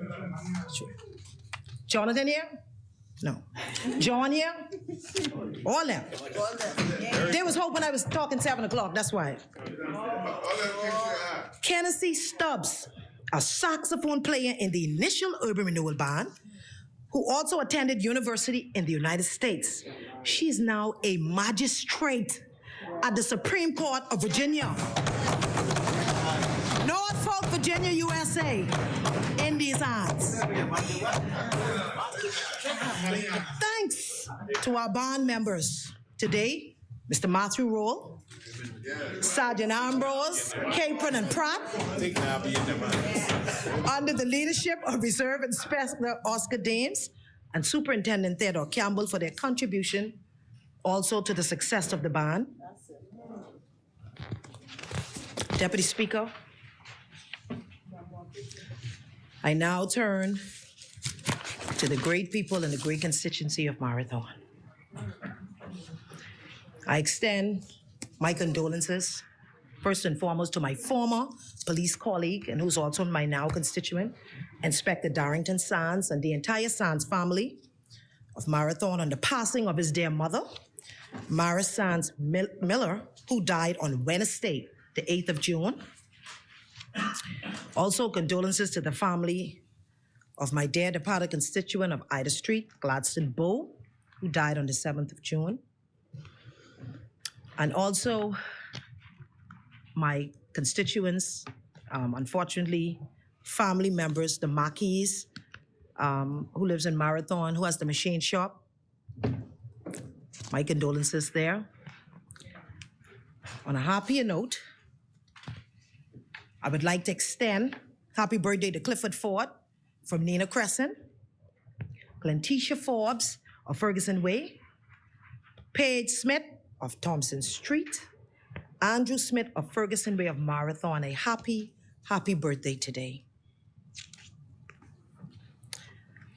Deputy Speaker, on the 4th of April, 2022, a community meeting was held with residents in Marathon where both males and females signed up for the Street Legends Mobile Trade School in conjunction with BTVI. They signed up for 5 different trades: electrical, welding, plumbing, construction, the installation of AC repair. About 50 persons we had signed up. And I was excited to see women wanted to be a part of these male-dominated trades, electrical and plumbing, right now with BTVI. On Tuesday, the 31st of May, at 6 p.m., Marathon had a community meeting at C.I. Gibson. Many persons were in attendance, and residents were advised of job opportunities. Also, work being done in Marathon as it relates to clearing the drains and ensuring that properties and all vehicles are moved just in preparation for the hurricane season. And I want Marathon residents to know that they don't have to be dismayed of when meetings would be held. I have posters planted on 4 street corners, big posters, that would show meetings all the time and the community page. Team Marathon is focused on creating opportunities for senior citizens. We are now allowing those who may not have mobility but want to give back to community in Marathon and want the opportunity to serve. We are seeking senior citizens that's ages 65 and over. You'd be given a stipend to act as our call center for the sick and the shut-in. Applications can be collected at the constituency office, number 30 Claridge Road.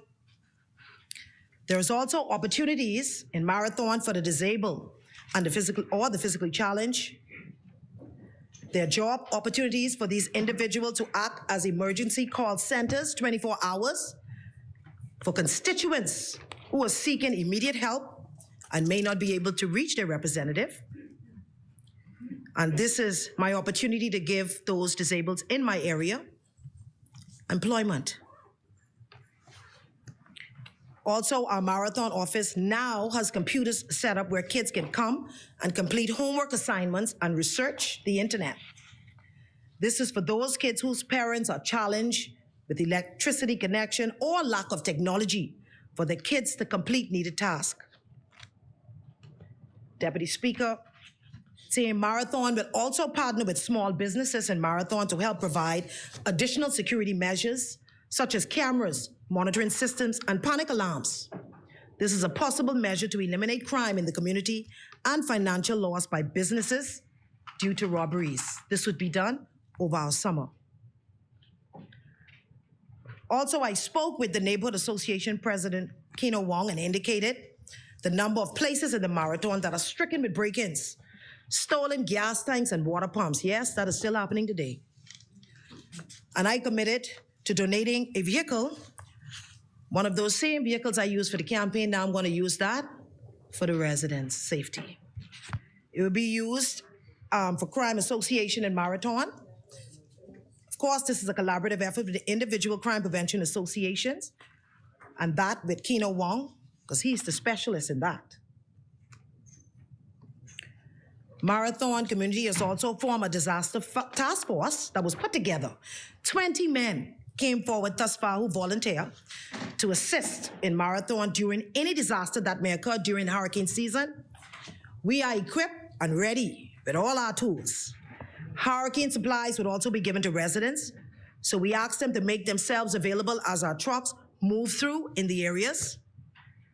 And of course, for those who may not know, the constituency office is number 30 Claridge Road. We are open from Monday to Friday, 10 to 6, and every other Saturday from 1 to 4. Deputy Speaker, this budget charters a course toward building a solid foundation for progress. This administration adopting the necessary measures to protect Bahamian families and create an economy that grows the middle class. This administration is prepared to turn crisis into opportunity.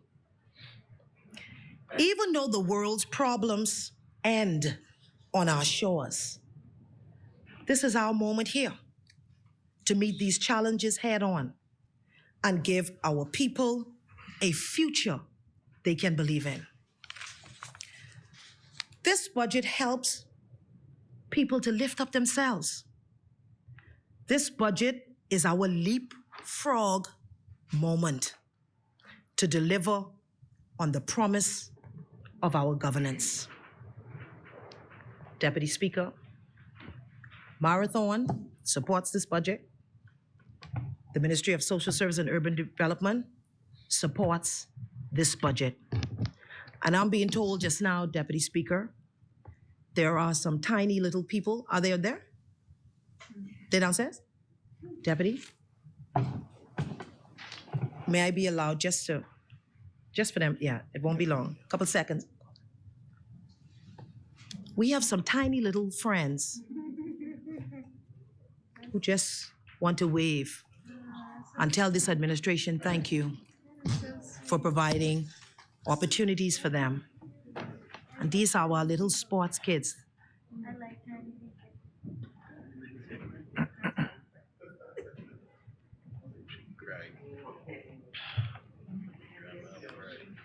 Oh, Lord.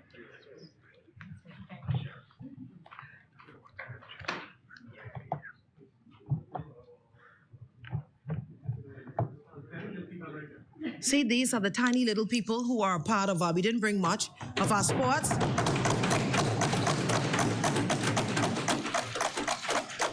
We love them.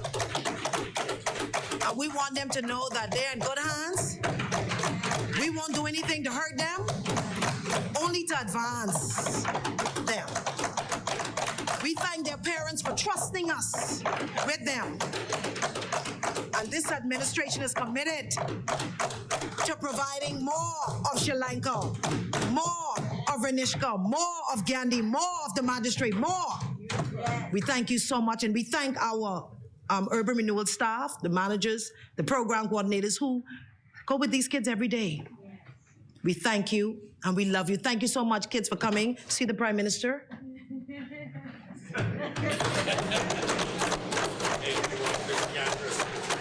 And this is the leader of the opposition, Mr. Michael Pintard.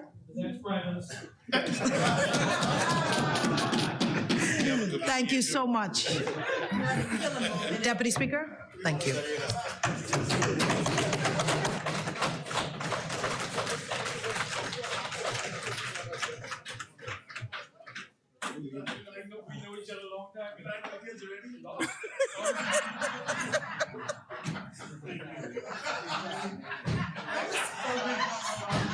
Thank you, honorable member.